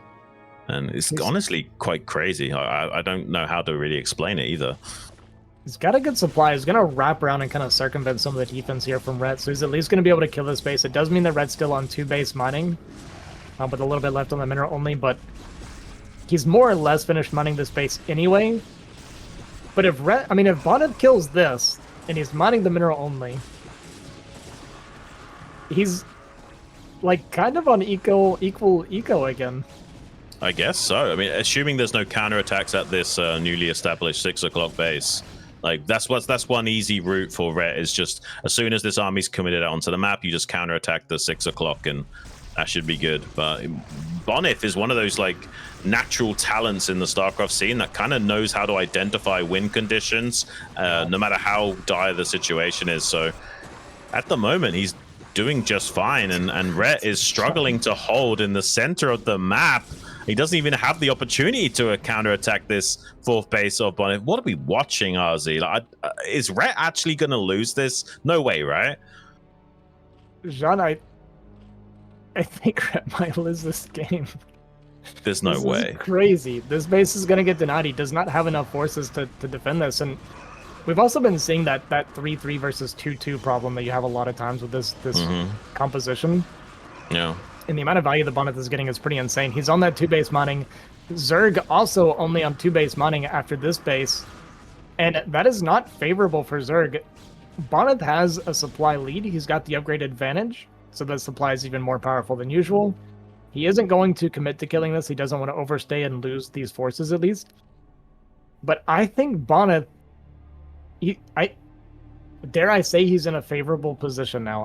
I kind of think he is, Jean. He kind of is. No, he actually kind of is. It's actually mind-blowing. Like, even though you got these 2 bases as Zerg, like, the Protoss has map control, and at the moment you can't really counterattack. If he does somehow identify and counterattack the 6 o'clock and the Sunkens can hold, this would be different. But I actually think there's enough army for Bonyth to break these Sunkens. Yeah, especially with the upgrades. The Sunkens actually don't fare super well against the 3-3 Protoss without a lot of supporting units. So he's going to break this base. This base is going to go down. This is half of Rhett's eco now that is falling. He is getting some reinforcements here from the backside to trying to defend, but there's a lot of High Templar here on the backside as well. Pretty big storms. The Lurkers all pretty much going to go down. Only 1 Lurker remaining.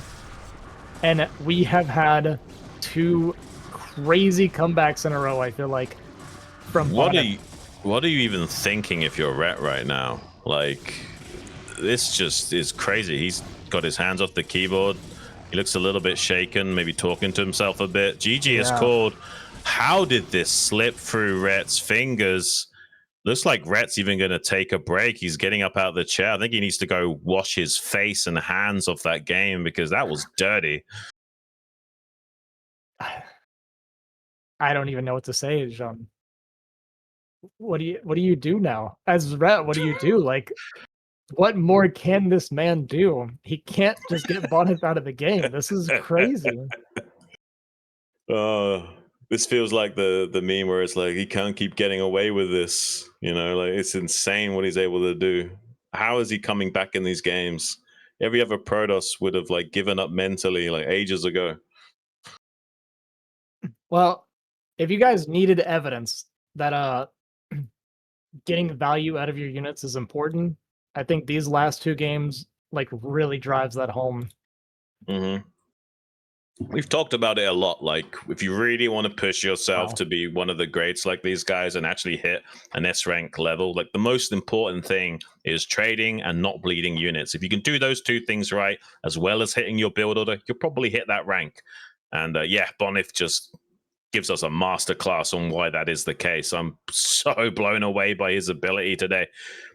I don't want to take anything away from Rhett, though. Rhett's been playing really good. It's not like Rhett is playing bad. It's just Bonyth is on a different kind of spirit animal at the moment. I don't know what is going on. Maybe, though, we're going to go to a little bit of a commercial break, guys. Maybe Rhett can shake that off and still come back in this series. I still think this isn't going to be like a 4-1 or something. So, yeah, run to the bathroom, grab some water, grab some fruit, whatever you got to do, and come and join us for that game number 4 in the grand final of IPSL. Rhett versus Bonyth. Don't go anywhere.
Hey guys, welcome back to the IPSL Grand Finals showdown match between Rhett and Bonyth, and what a real treat it's been already. All three of these games have blown my expectations as high as they were out of the water regardless, and two monstrous back-to-back comebacks by Bonyth. I don't even know how you deal with this mentally as Zerg. Like, it's tough not to have a defeatist mindset in this situation, Ozzy. That's just the long and short of it.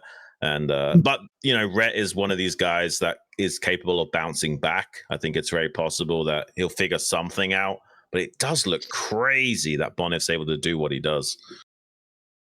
Yeah, this is such a tough mental battle. I feel like if you're the Zerg player in this situation, because you just had two games where you were in excellent winning positions and you just weren't quite able to close it out. Again, there's we eat some really big storms and we just barely end up not getting the kill multiple times because of this. And it's Red just needs to make a couple adjustments and hopefully he continues to play well. He kind of showed us from match point to this last game on Neo Silpha that despite this crazy comeback loss that he had on match point, he still got into an amazing position in the next game. So hopefully he's not super rattled. He can just kind of gather himself and do it again and just clean up a couple things that he needs to clean up. Yeah, I hope so too, Ozzy. I've got faith in Rhett for turning this around. Let's see what happens. Looks like both players are ready. So we are going to be jumping into our next game in just a few seconds, guys. Hope you're ready for it. Rhett versus Bonyth, the IPSL Grand Finals, game number 4, Octagon.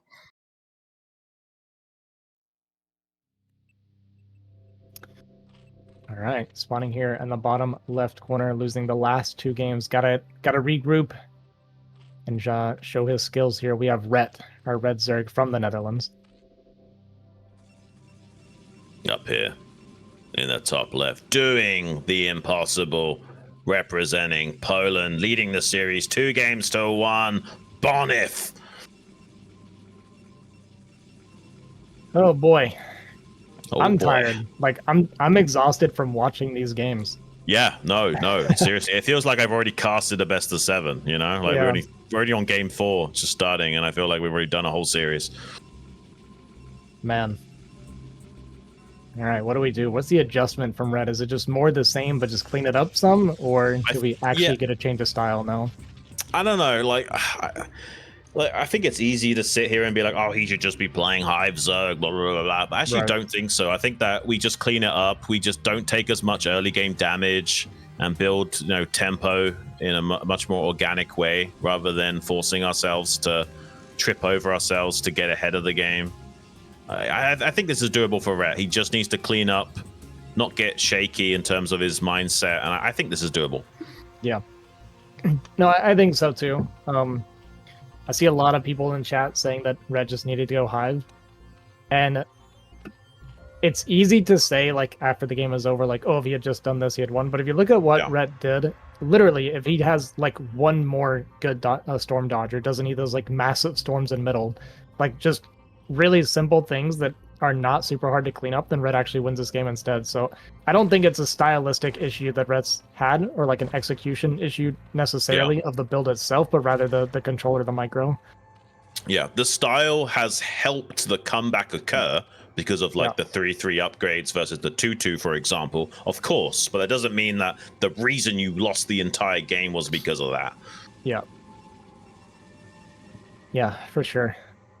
So once again, we get that 11 hatch out of Rhett. I love it. I keep harping on it because I'm super happy to see it. I just think it's really smart. So we're going to see the same kind of opening here. Hopefully this time Rhett defends a little bit better. Last time we lost, 3 Lings and 2 drones to the 1 Zealot. God forbid that happens again. It's crazy, right? Even just saying that doesn't sound like it's any form of actual reality, but somehow Bonyth manages to do the impossible. He's softened his drone up a lot already. Yes, it's already on 15 HP. It will heal up enough to not be one shot to the Zealot, luckily, but the probe is not going to slow down. Yeah. No, gets a couple taps on that drone as well. Almost gets the pick off on that one on its way out. And man, if you're Rhett, this must be a nail biter of an opening to play, knowing how badly it went last time. Yeah. Yeah, it's a good sign, I think, that he's just going to go right back to it again.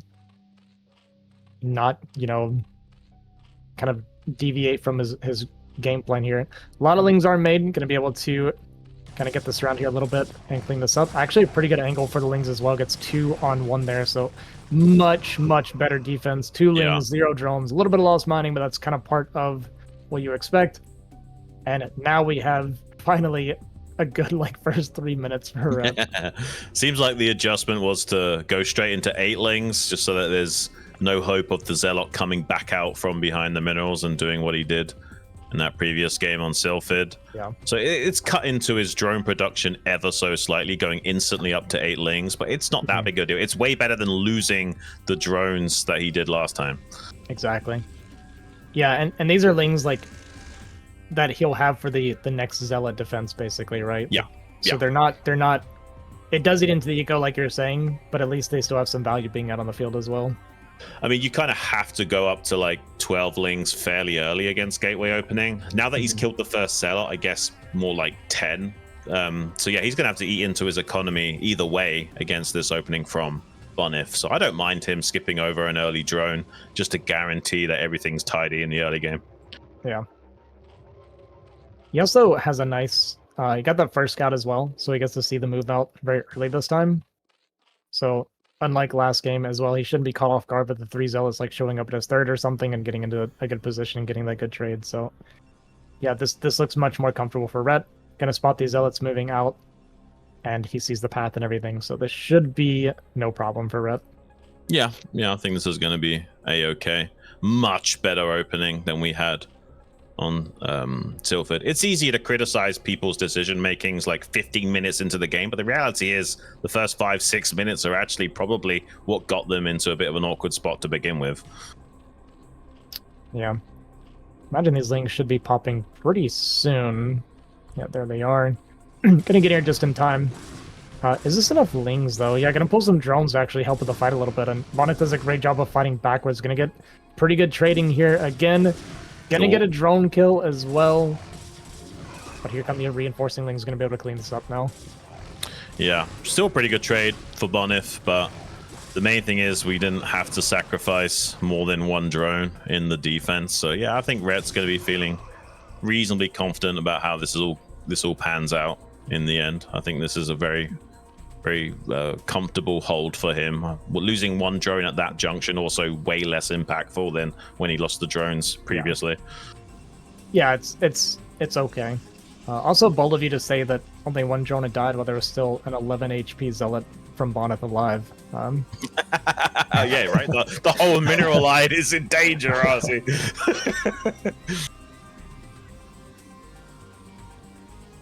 All right, nice Hydra timing from Red as well to protect his overlords. And he might... Yeah, maybe we lose 1. Not even going to lose that one for now, but Bonyth might do his typical dance, which is what we're going to see. He's so annoying with this stuff, man. He'll just never let you breathe, so he's actually going to come back and get that overlord kill. And the Hydra was getting glitched out. Couldn't actually get the Hydra to move over to the cliff edge to defend that. God, man. Bonyth is just ridiculously good. Obviously his macro takes a bit of a hit when he's always so concentrated on those little control elements, but it also does mental damage to your opponent. It's not just taking a unit off the board. You're actually frustrating your opponent, which is probably going to hiccup their ability to find the flow state and play at the peak of their ability too.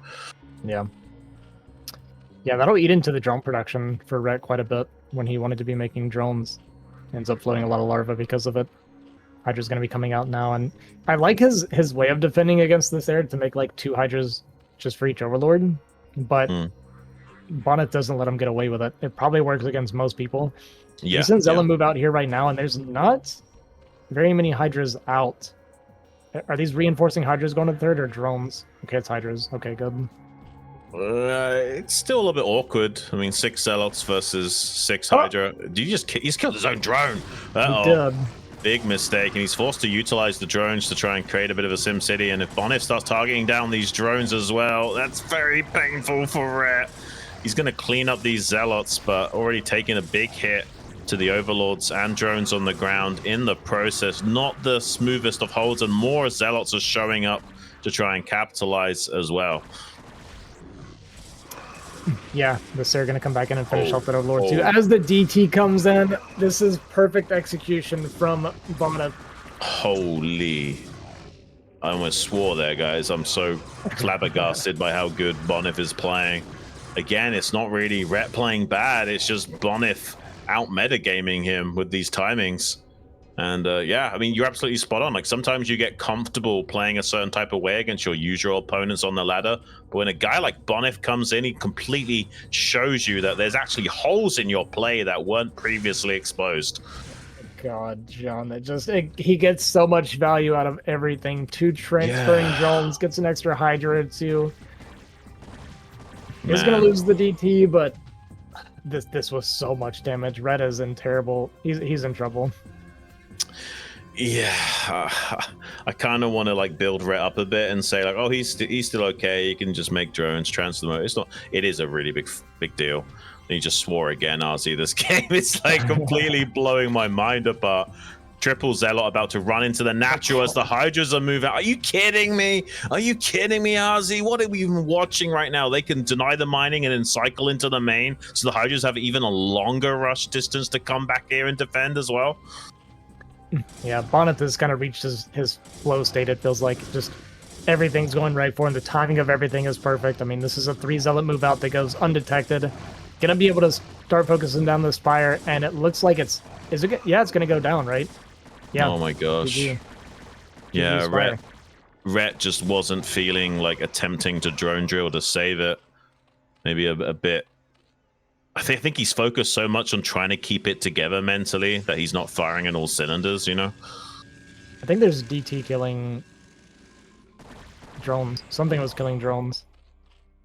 It's not with Bonyth in the game. It's not surprising. Could have been another Zealot, but yeah, a couple drones went down in the natural there, it looked like. Okay, well, let's put it into perspective. It is technically a playable game here for Rhett. It's not it's not ideal, but this is still playable. It's not like this is a free win for Bonyth right now. You know what's crazy is, despite everything that's happened, Rhett's drone saturation actually looks good, by the way. Yeah. I mean, he's trading a lot of units to kill those drones, so if you don't make units and you just focus on replenishing the drones, overall, it's not the worst case scenario here for Rhett. Yeah. It's not terrible. I mean, it's not great, but like you said, it is playable. So he's at least getting a 4th base up pretty early. So is Bonyth this game as well, though. Going to be moving out with a pretty decent Goon Storm Force, and this is pretty early, actually, to have an army like this. Yeah, Rhett is like one of the scientists in Chernobyl, like seeing the initial readings and being like, okay, well, it's not great, but it's not bad either, and not realizing the true gravity of the situation because your meter's already capped out. Yeah, decent first storm dodge. Second one's going to be pretty good. Third one is fantastic for Bonyth, and he's starting to break through this high ground just a little bit. Another great storm, great 2 storms softening up all these Hydras. These Overlords even going to get picked off here on the backside, and Bonyth going to take this high ground, taking a 40 supply lead now as he pushes towards the natural of Rhett. Oof, this looks pretty dicey. I don't know if Rhett can hold on to this. This attack looks pretty convincing to me, RZ the Haki. I'm not so sure Rhett can hang on. Maybe the storms have dried up. Maybe there's a way of overpowering these goons just barely. There's still a little bit more storm left in the tank, though, for Bonyth. One more storm available, and more will come online if he can't snipe these High Templars. He's on top of the Zerg rally point. Uh-oh. Rhett might be conceding yet another game in the series, putting Bonyth up 3-1. This is crazy. Again, Rhett is not playing bad. It's just Bonyth is out metagaming him at every junction. Yeah, gonna break this position. His 3rd base even finishes behind this, and all these drones are gonna start going down to this Archon. His 19 kill Archon does get picked off by one single Hydra there at the end, and GG gonna be called. Rhett looking pretty flustered at this point. We see his hands on his head there, and it's tough, man. You just lost 2 games in a row that you should have won, and now you get kind of run over here in the 4th game, and Bonyth with that 3-1 lead. Now Bonyth is suddenly on match point when it feels like you should be winning. It's crazy. It's crazy to me. Oh, I don't even know what emotions I'd be feeling if I was Rhett right now. In a way, I'm kind of hoping that he is inspired to train even harder. You know, like you play that an opponent as strong as Bonyth, and it's like, damn, I really need to work. Like, I don't want Rhett to get the feeling of like, oh, why am I wasting my time practicing just to get destroyed in the finals? I actually hope this does the opposite. I hope this lights a fire under Rhett. And he's like, you know what? I'm going to stick with it and train for months and months. And when a year finally rolled, he was saying that like it takes him usually a year to play at his best. And yeah, I feel like a match up against Bonyth might be something that really inspires him and motivates him to grow to new heights. Yeah, I think so. I mean, think about it. Think of, like you said, like Red's playing really, really well. I feel like overall, like he's showing us how good of a player he is, and he will tell you himself that he is not happy with his current like gameplay, right? So yeah, if he keeps sticking it out and like you said, gets that fire lit under him and starts grinding it out and keeps practicing, but he may be a top foreigner, like period. I could see him overtaking Bonyth with a little bit more time. Yeah, I think that he's also not that familiar with Bonyth's style, which is one of the problems. I think he was just not quite aware of what animal he was having to tame. Now he's in for that rude awakening now that we're in the grand finals, but that's going to give him a lot of insight into future tournaments. You know, now that he finally understands what he's up against, it might be a lot easier to prepare for in the future. But as it stands now, Bonyth is on match point, and we're going into Andromeda of all maps. So actually a pretty good map for Zerg. I hope that Rhett can start to turn the series around, get some mojo and momentum going his way. Yeah, I don't know how much Rhett has practiced this map coming into this. I would assume not much, but I think we can also assume that Bonyth probably didn't practice it either, because that guy doesn't practice to begin with. One thing to consider is that like Rhett's an old school player. Like he's familiar with what Andromeda's all about. So he's going to have some idea how to deal with this. Oh, we just got a Brood War error. Thank you for that one temp guy working at Blizzard. Yeah. Not quite able to keep things together. Yeah, I like seeing that all the time. Nice. You have to make a new... Yeah, you have to make a new password or make a new lobby, I think. Oh, okay. Never mind. You just keep slamming the desk, Gazi. Eventually it works. You just keep trying. Yeah, my bad. I've been doing it wrong the whole time. You're an American. I thought you knew. You just hit it 3 times and then it works. Yeah. Is that what Americans did? Like we just shoot it.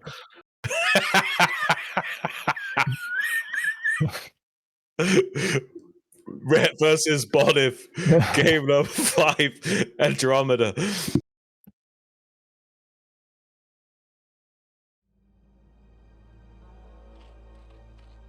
All right, looks like I'm introducing the Zerg player all day today. We have here in the top left corner from the Netherlands, currently down 1-3 here against Bonyth. We have Rhett. Oh, well done, making me laugh through my intro. I couldn't even keep it together there, man.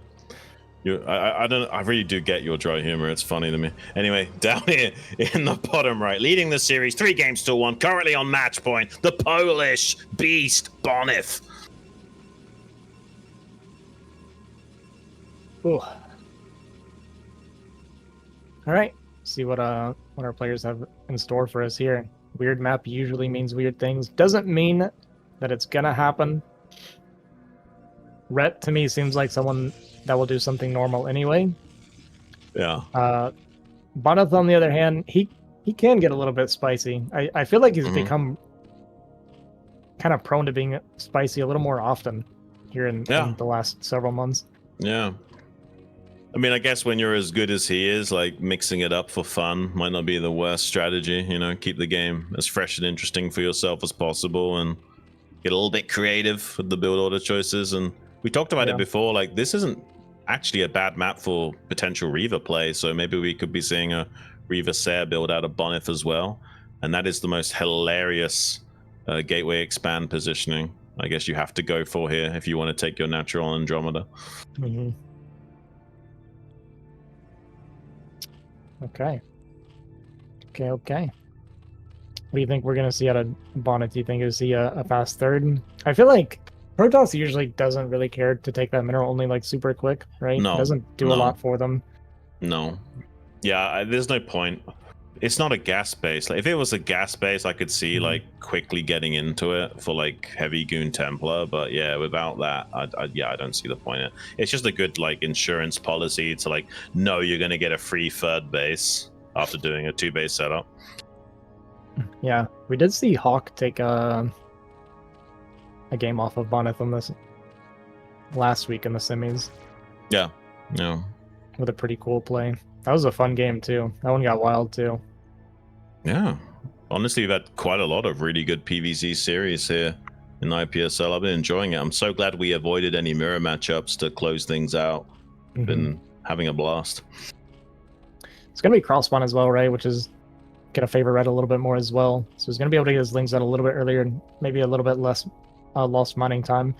Hopefully we can have another pretty clean defense like he had last game. I'm going to take the third over at the 9 o'clock here for Ret. Zealot about to join the fun in the mineral line. Already Probe going to work trying to soften up those drones for exploitation after the fact. Bonyth's so good at it. Ling's about to hatch, but might be able to deny a lot of mining time here, even if he can't actually kill the drone. Oh! He's so good with the stutter too to like make sure he can follow and get that extra hit. Probe does get picked off pretty quickly, which is pretty nice for Ret. And should be able to clean this up without too much trouble. Although a second Zealot actually is here with this, but we do have the 8 lings. Should be enough to clean this up. Yeah, he should be okay now. Did lose the drone though, so yeah. I guess 2 Zealots for 1 drone is better than 1 Zealot for 1 drone, but it's still not ideal. But I'm not sure if Bonyth still does, but in the past, I know he made his own like little micro UMS maps to practice certain things just to really like brush up on his execution, so like kind of guarantee his performance during games like this, and it really does show. Yeah, I think overall this was fine for Ret. Like I said, losing the 1 drone does get mitigated a little bit because we got the 2 Zealot kills. They didn't lose very many lings either as well. I think he only lost like 2 or 3 lings overall, so it's not too bad. Yeah. So yeah. I'm feeling a lot happier about this. If I'm Zerg, killing 2 Zealots is actually a big deal. Yeah, the follow-up additional Zealots will be a bit slower because of that. And because he went straight for the double Zealot as well, sent it across and died, you just don't have to make lings as early, so you can drone a little bit longer. Yeah, squeezing out a nice macro hatchery timing. And if you look at the supplies, it actually does seem like Ret's kind of getting away with murder a little bit with this opening. Despite the drone kill, losing 2 Zealots, not really the remedy Bonyth was hoping for. Yeah, usually when you're playing against Gate Expand, like one of the things that kind of helps the Gate Expand pay for itself so well is that Zerg has to make so many lings for a while that their economy is just really weak.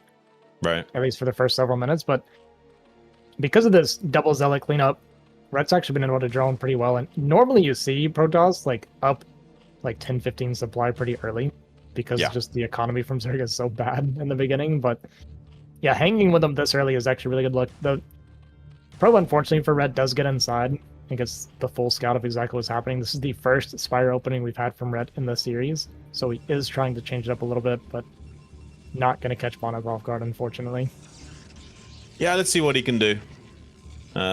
He did take the third all the way down here at the 9 o'clock, so he does have access to a potential third gas. The Overlord almost died to a cannon earlier. Luckily, he didn't lose that.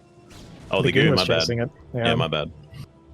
But decides to leave it for the Corsair at this point. Got it weak enough.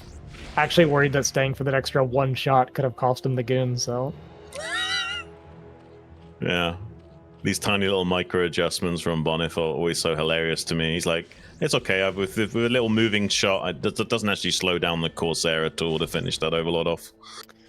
Yeah, it's actually, again, this is just another example of the little bits of value that Bonyth squeezes out. Because that goon went out there and softened that Overlord up so much, this actually allows him to kill the second Overlord because he also already got confirmation of the Spire timing with the probe, so...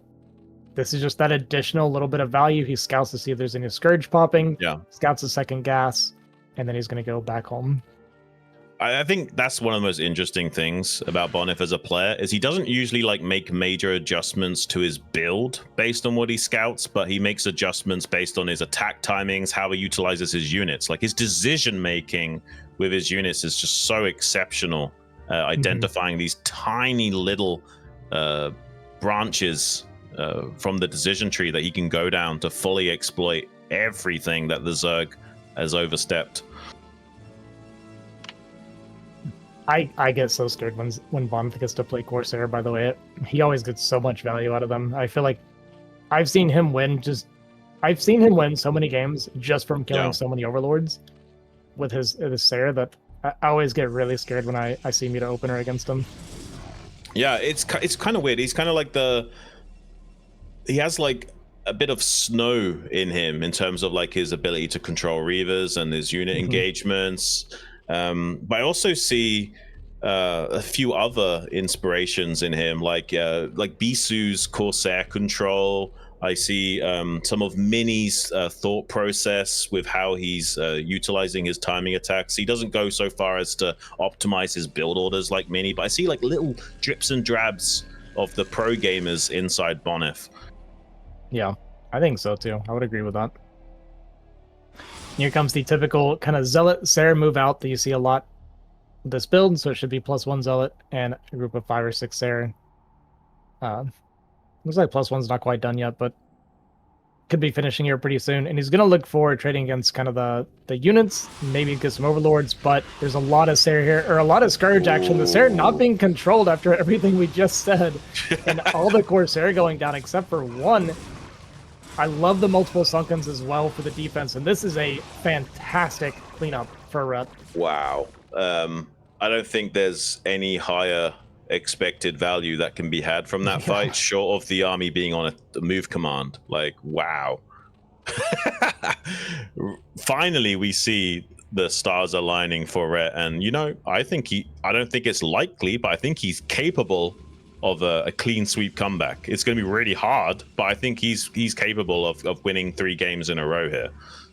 Yeah, if he gets a clean win here, especially, it could really get his get his morale really high. And these Corsair getting replaced means that we have that many less Templar, which is a really, really big deal because we're already ready to start higher production. Even moving in and killing another Corsair, nice play there from Rhett.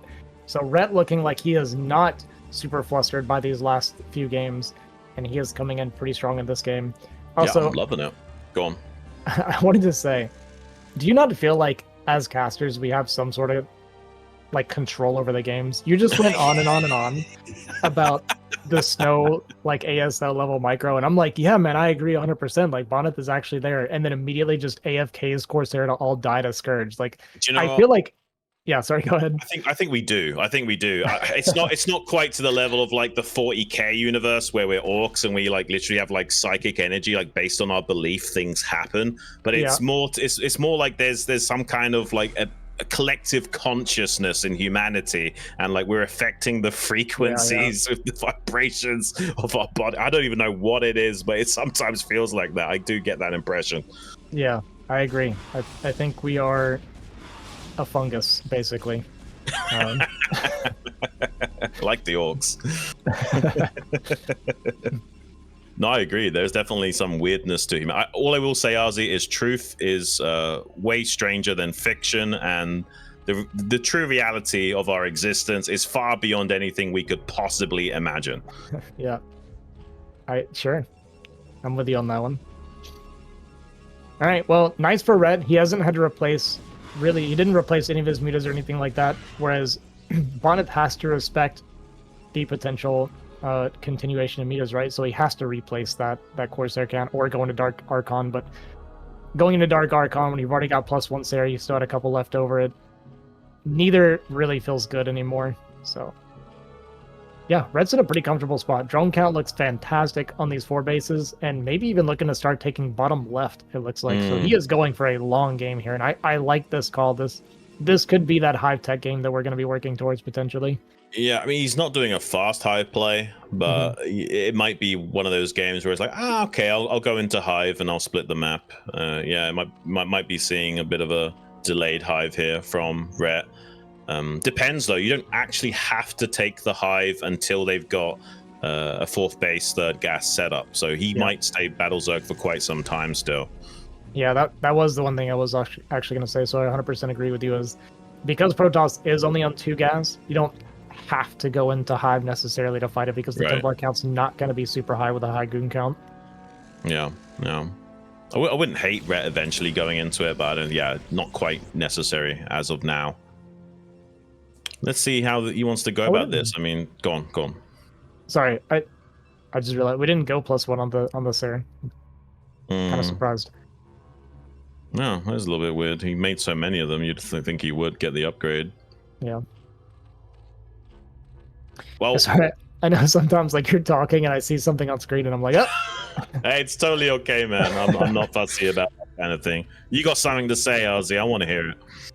I get excited about my StarCraft, you know. Yeah, I like it. Like, yeah, all the like little things, like they're important to me. They're your treasures, man. Hold them close to your heart. Yeah. Okay, well, Bonyth moving out now, making his way kind of towards this southwestern quadrant of the map, seeing if he can skirmish here with Rhett out in the field. Not that much Storm though, only 4 High Templars, and Rhett setting up a massive pincer maneuver from both angles. It looks like he's just gonna swallow Bonyth whole. Some pretty monstrous Storms trying to keep Rhett back, and he's trading reasonably well, but the macro engine of Rhett has just been pretty much on fire this whole game. GG is called, and Rhett finally with a bit of life in this series, turning things around after those 2 disastrous games earlier on in game number 2 and 3. Now only 3-2. Just needs 2 more wins in a row, Arzi, to close out this finals. All right. That's good for your morale. That was a clean win from beginning to end, and that surround at the end was absolutely beautiful. That army got swallowed up like nothing. Yeah, there was still so much there. I don't even think that was Rhett's entire army. There was so much red all over the map as well. Like that's a good example right there of the macro engine that can be Rhett. When he gets that good defense, he had a good early defense and droned up. We saw him keep ending up in supply. We saw a good secondary defense against the Sayer Zealot, and he just absolutely exploded in army. Yeah. That was a beautiful game from Rhett, about as clean as it can get. It is Andromeda though, so it's a Zerg favored map. I'm not like too surprised to see Rhett win on it, but I am a little bit surprised how clean he made it. Bonyth's attack just fell flat on his face. But I think, again, you have to focus on the first few minutes of the game.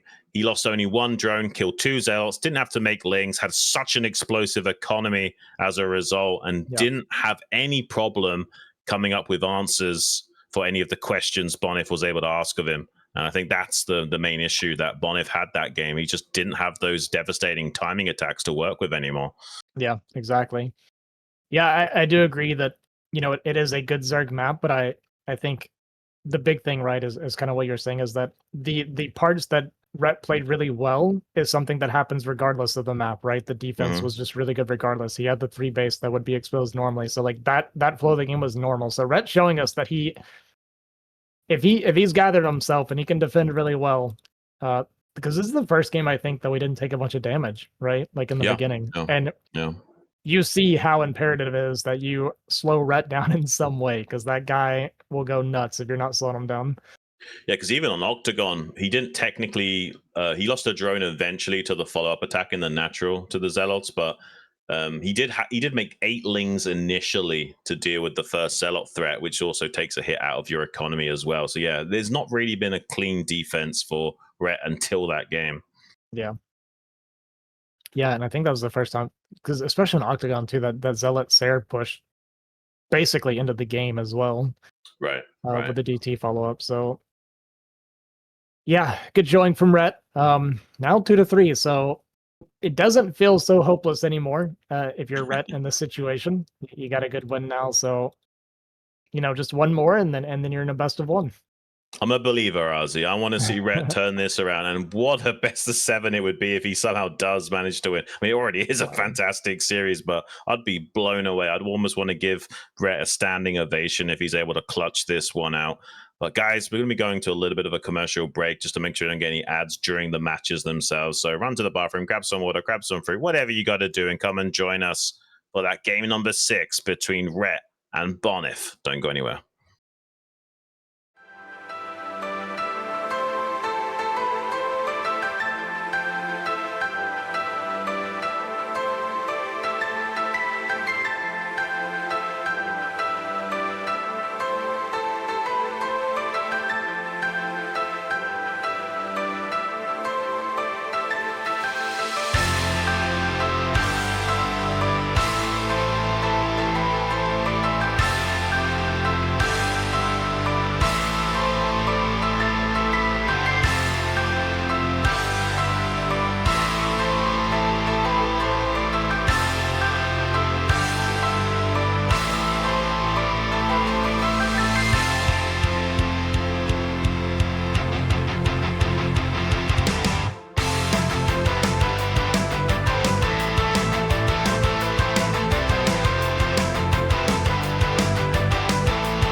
Hey guys, welcome back to the IPSL Grand Finals match between Bonyth and Rhett. And what a journey it has been, Ozzy. Absolutely insane, these games. I knew it would be wild, but I don't even know what to make of it.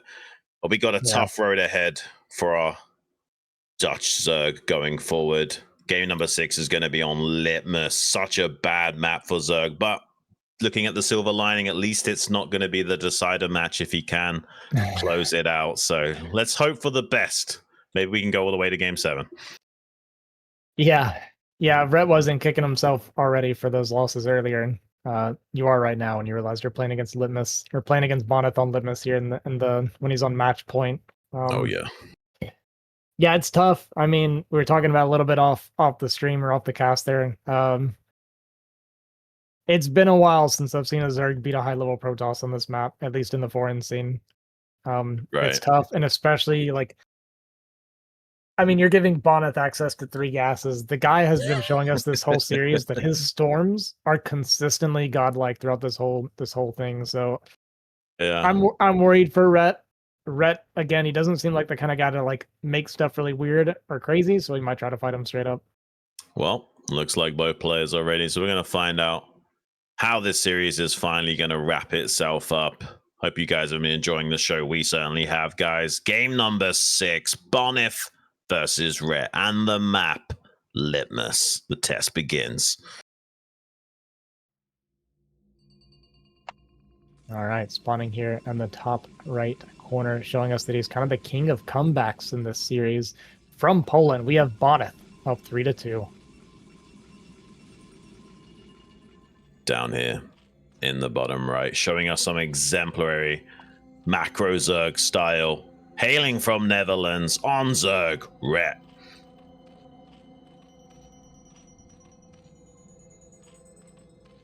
Oh boy. Oh boy, oh boy. Oh boy, Bonyth. Well, I mean, you pointed out already, like, the main feature on this map is this extra gas in your main. They only have 3,000 apiece, so they last 10 minutes with 3 workers mining. But yeah, you can just make an insane amount of Dragoons and Templars with that. 300 gas a minute obviously translates to being able to afford an extra 2 High Templars a minute, and with someone like Bonyth, that's too much. Yeah, it's tough, man. It's really tough. I'm curious if Rhett has anything planned to navigate this in any sort of special way, or if it's just going to be, more of the same and just try to play it out from there. If he goes for more of the same, it's tough. It's the Protoss army that they can field early is super scary because I mentioned it before. We've talked about it quite a few times. You don't have to make zealots, basically. Starting pretty early on, you can just all goon storm against layer tech, and it's tough. It's a really, really tough fight for Zerg. Yeah, well. I would like us to give a big shout out to CS LAN. You guys can still get your tickets. That's starting mid-August. You want to check that out. These guys have already got a seat if they want to show up. I believe Rhett is already confirmed, and Bonyth is a maybe. It's going to be a lot of other guys at that event too. So yeah, always try and get at a LAN event at least one time in your lifetime, guys. Don't want to miss out on the social aspect. Oh yeah, Striker and Artosis are also confirmed to going. Should be a real fun time. Yes. Yeah, always nice to have Artosis showing up at these lands too. He's a fun guy. I mean, say what you want about Artosis, he's actually legitimately passionate about the game and likes to put the effort in. Yeah, I respect that aspect of Artosis quite a bit. I mean, it's hard not to. We all, if you guys are here watching, it's probably because you love StarCraft. So, right. It gets a little bit of a slowdown on the Zealot with the drone. Getting a little bit of extra time for the Lings to pop out just before a drone might die in the mineral line, which has been a common trend in Bonyth's games, especially this series. Gonna force a drill, denying the mining of the Zerg at the bare minimum. That's already getting compensation for this early Zealot. Let's see if Rhett can avoid losing a drone again. Yeah, and that probe can hit. Yeah, I was gonna say it can hit through the mineral line, so you can't just ignore this either. you do have to clear it eventually. Not mining optimally with his drones either while dealing with this. Yeah, and he's going to actually get a chance to maybe come back out into the mineral line here. Once again doing the ring around the rosy trick on Rhett. Goes for the drone. Does get the 2-shot combo with the particle beam on the assist. Bonyth is just too good at doing that, man. It's insane. It's just crazy. I think that was the one that he softened up a little bit too. So the probe only had to hit it 1 extra time, I believe, as well. So it died a little bit quicker, I think, than what Rhett was ready for. And it's just guaranteed, man. It seems like there's nothing you can do about it. Bonyth is going to find some damage. Yeah, Bonyth's Zealots are like homing missiles. They just know exactly which drone to go for. It's crazy. Like, I'm not sure if he's like mentally keeping track of it when he's looking at the screen, or if he's like spam clicking to identify the drone after the fact. But either way, it's impressive. Big supply block from Rhett too. He's floating 3 larvae on that natural for an extremely long time. Oof. And his main as well now. This is actually really painful, guys. This eats into the drone production like permanently here in the early game. Yeah, like it's not just that you don't have the drones early, it's like now you have less money to make more drones later as well, so it's completely destroyed your total potential trajectory of economy. And even on top of that too is you miss out on larva production, because while it's capped out, the timer doesn't start. So exactly, yeah, there's a lot of damage that gets taken from that. Absolutely brutal, RZ. But who knows? Maybe Rhett can still navigate this to a victory despite a couple of early game hiccups. Yeah. I hope it doesn't sound like I'm like harping on him for some like major mistake. It's just, it's very clear, I think, at this point that I'm rooting for Rhett, especially in this game. I'd love to see a game 7 between these two, and yeah, it does just hurt. Imagine you as like a really harsh piano teacher just standing above Rhett with a ruler, and like every mistake you just like smack him on the back of the knuckles. Do better. You're better than this. Oh dear. Well, all right. Go on. I was going to say, second cannon come down to your typical safety cannon. Looks like we are getting our +1 air this time as Bonyth. Second Corsair in production as well. And we're going to see if we can find some Overlord kills after we get some scouting information here. Basically wants to check the gas and get full information on the tech. Yeah. There's going to be another Spire opening here from Rhett. It's kind of been a bit of adjustment from him, but seems to be working out. See how well he fares on Litmus. I guess in theory you could do the most craziest ogre style ever with extra access to gas. Not that he needs it. I mean, I think 3 gas is more than plenty when you're going for an ogre style. I don't think he can utilize that. Does he lose that Overlord in the end before the Scourge can pop out? That's about expected losses though here from Rhett. The problem is that earlier Overlord timing being off means that it actually hurts even more than usual. Mm-hmm. Yeah, this time we're not seeing Rhett even in supply like we did in the last game, right? Here in this early game because of these small hiccups here. And second Overlord going to go down and supply block him immediately after he gets unsupply blocked. And I'm worried. The flow of this game is not going well for Rhett so far, Jean. No, the map doesn't favor him, and neither does the occurrences in this early game. Yeah, it just is what it is, I guess. And unfortunately, Rhett's a macro-centric player, so he didn't want to try anything spicy on this map. And to be honest, I don't think you would want to anyway, even though there are options of being spicy on Litmus. It's so easy for Zerg to shut you down. It's so easy for Protoss to shut you down and scout it out. And losing those 2 Scourge for free. Just another thorn in our Dutch Zerg's side.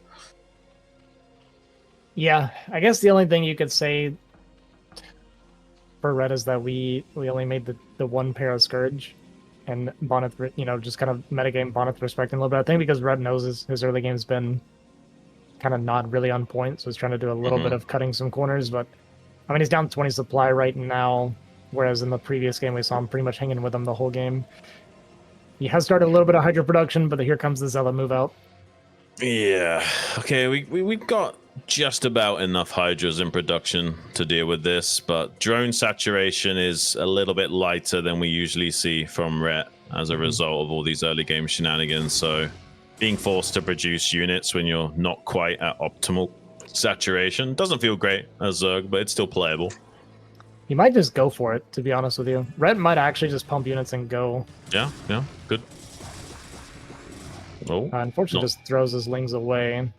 Yeah, not the best of trades there. I wouldn't necessarily disagree with Rhett trying to run it down on Bonyth here, but you have to wonder, is it actually going to be viable with the High Templar and Storm timing? He's got a DT here as well, so he needs to make sure he's got Overlords moving up to escort this, and he has got Migration. They do move in herds, Arzi. And yeah, with only 2 cannons finished up, he can break this. He can break this. Is it only the 1 Templar at the top right now? 2. Okay, this is 2 Templar. Okay, how big are these storms going to be when they are ready? With the Templar moving forward, we can actually snipe this Templar if we're looking, but we're focusing on, I think, the Sair at the moment. So he doesn't quite get that pick, unfortunately. Storm going to be finishing pretty soon. It's obviously not quite done yet. This is so close to a break, Jean. Oh, there's the first Storm. The other Templar had way less energy, so it'll take a little bit longer to approach that energy. Okay, he's just now got it, so he's got a second Storm available. A third will be ticking by in about 10, 12 seconds or so. Can he actually still make this work? It's very possible. A Storm is about to come online here for Bonyth. Can he shut out? Yeah, I don't know if he can stop this. I think it's possible Rhett might be able to break through here. This is such a crucial win for Rhett. Oh my gosh, man. He actually might do it. It's so close. The cannon's already softened up on the right-hand side. The 2 on the left aren't in ideal positioning. Bonyth is pulling the probes off the line, trying to stop the advance of our Dutch Zerg, but it doesn't look like it's going to be enough. It looks like he might just barely break through and kill Bonyth. He's actually going to break through. This early game felt like a disaster for Rhett, but he just pulls the trigger, and it looks like he's barely going to find his opening, even if it does get held somehow. I mean, all the probes have gone down. He's losing the wall. I don't think we can hold this Nexus. The Sair desperately looking for Overlords to kill the supply block to stop the rally, but GG gonna be called. Wow. We win this game? How do we win this game and not the other 2? This is so backwards. We're in the back rooms of the StarCraft universe, Arzi. Nothing makes sense here. But that does mean we are going to be going to the final decider match between these 2. I think it's going to be Generator, I believe. That's going to be a very spicy final map to close things out on. And Rhett's done it, man. He's gotten over the hump of litmus with that Hydra bust. I mean, big respect to him finally getting things together here. And now, just one more game away from that championship title. I'm so happy that we're on match point, John. On game 7, the final game. It's just like, I can't believe. I mean, it's a great call from Rhett. I'm pretty sure that was one of those, this game has been a disaster, I'm just gonna send it type thing. But he sent it at like the perfect timing, right? It was like the perfect pre-storm, like 5-hatch timing. He had very, very few drones, very low drones, and Bonyth was not ready. The cannons had not started. He did not see it coming. Even when he saw all the Hydras like gather outside of the natural, I don't think it registered immediately what Rhett was going for Bonyth. Right. Yeah, I think that even though he had such a low drone saturation, it was more than enough for a Hydra bust. Like, it was actually optimal for a Hydra bust, right? One per mineral patch, that's basically what you want, because you want obviously more lava for units. So it was kind of like, yeah, I'm actually more suited to going for this. Why not? Yeah, it was good. I mean, that's kind of what I mean, right? Like, it was like a screw it, send it, potentially build from Rhett, because the opening was going really poorly, but it's not just like a mindless send it, right? It is still like well executed, well thought out send it. Yeah, I agree. Well, guys, this has been such an exciting series, and we actually are going to go all the way to the decider match. Looks like both players are ready. I hope you guys are. I'm not sure we are. This is absolutely insane. I'm looking forward to seeing the conclusion. Which one of these guys will be wearing the crown here at the IPSL? Rhett versus Bonyth, game number 7. And the map, it's going to be Generator. Let's get it, guys.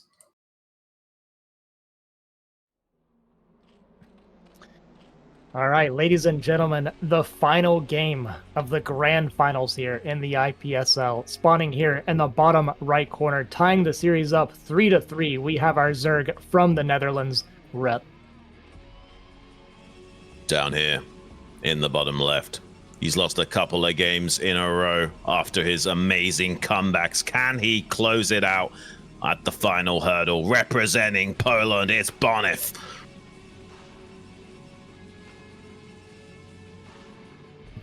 John, I feel like we need a crowd. We need an audible crowd for this. Look, I've been casting a lot here in the last like couple years or so, getting into it.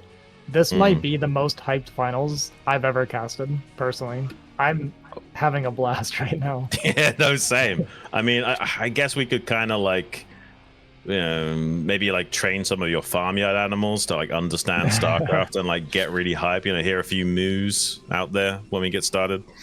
Well, look at this from Bonyth, actually. A bit of a late kind of split there, whereas we saw Red with a pretty well optimized pre-split as the patches kind of went out. So slight advantage, right? Slight mining advantage there for Red here in the beginning. We're gonna get that. Oh, it's gonna be a. Oh, sorry, it is a 9-hatch. Dude, I thought we were just now dropping the pool. I was like... Yeah, honestly, 9-hatch is the most optimized build for the fastest patches on this map, I think. I think 9-hatch makes the most sense. Yeah. Yeah, I was just not paying attention. I thought we were still like at the very beginning. I was like, we're 9-pulling. I can't believe we're 9-pulling. Yeah. No, the series is so crazy. You've lost your sense of time completely. Time is an illusion, guys. All right. And also 9-hatch lines up nicely with the gateway first as well, when you think about it. So yeah, we even did the gas trick to squeeze out that extra drone. Really kind of an optimized opening here from Red. Yeah, basically the Zealot can still get in, but there'll be up to 4 eggs worth of lings hatching out around about that time to try and swallow that Zealot up. Let's see if Bonyth's able to actually do anything with this timing or not. He also has fastest patches, so his gateway's a tiny bit earlier than usual. I have a feeling that Red's going to be fine still. Yeah, it's going to be 6 lings here to start. And yeah, these lings are going to be out before the Zealot gets into the main. So this will be the first time in a while we're not getting Zealot harassed. Yeah, those fastest patches basically changed the dynamic of the 9-hatch with the gateway timing of Bonyth not quite being sharp enough. Yeah, and I don't know how much Bonyth is really like thought about even this map, right? Probably not a lot, if I'm being brutally honest. Yeah, not a lot.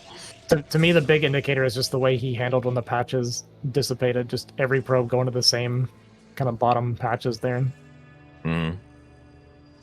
So yeah, I like this for Ret so far here to start. Third base has started as well. Gonna take the mineral only base instead of that 3 o'clock spawn, which is interesting. So he's not gonna have access to that third gas early on. Right. I do kind of like Generator. It's kind of like a Frankenstein's monster of like 76 circuit breakers and maybe something like Attitude in terms of the base layout. I kind of like it. It does favor macro games. I think that plays into Ret's wheelhouse a lot more than it does Bonyth's, obviously. Maybe this could be a kind of a perfect map for Ret here.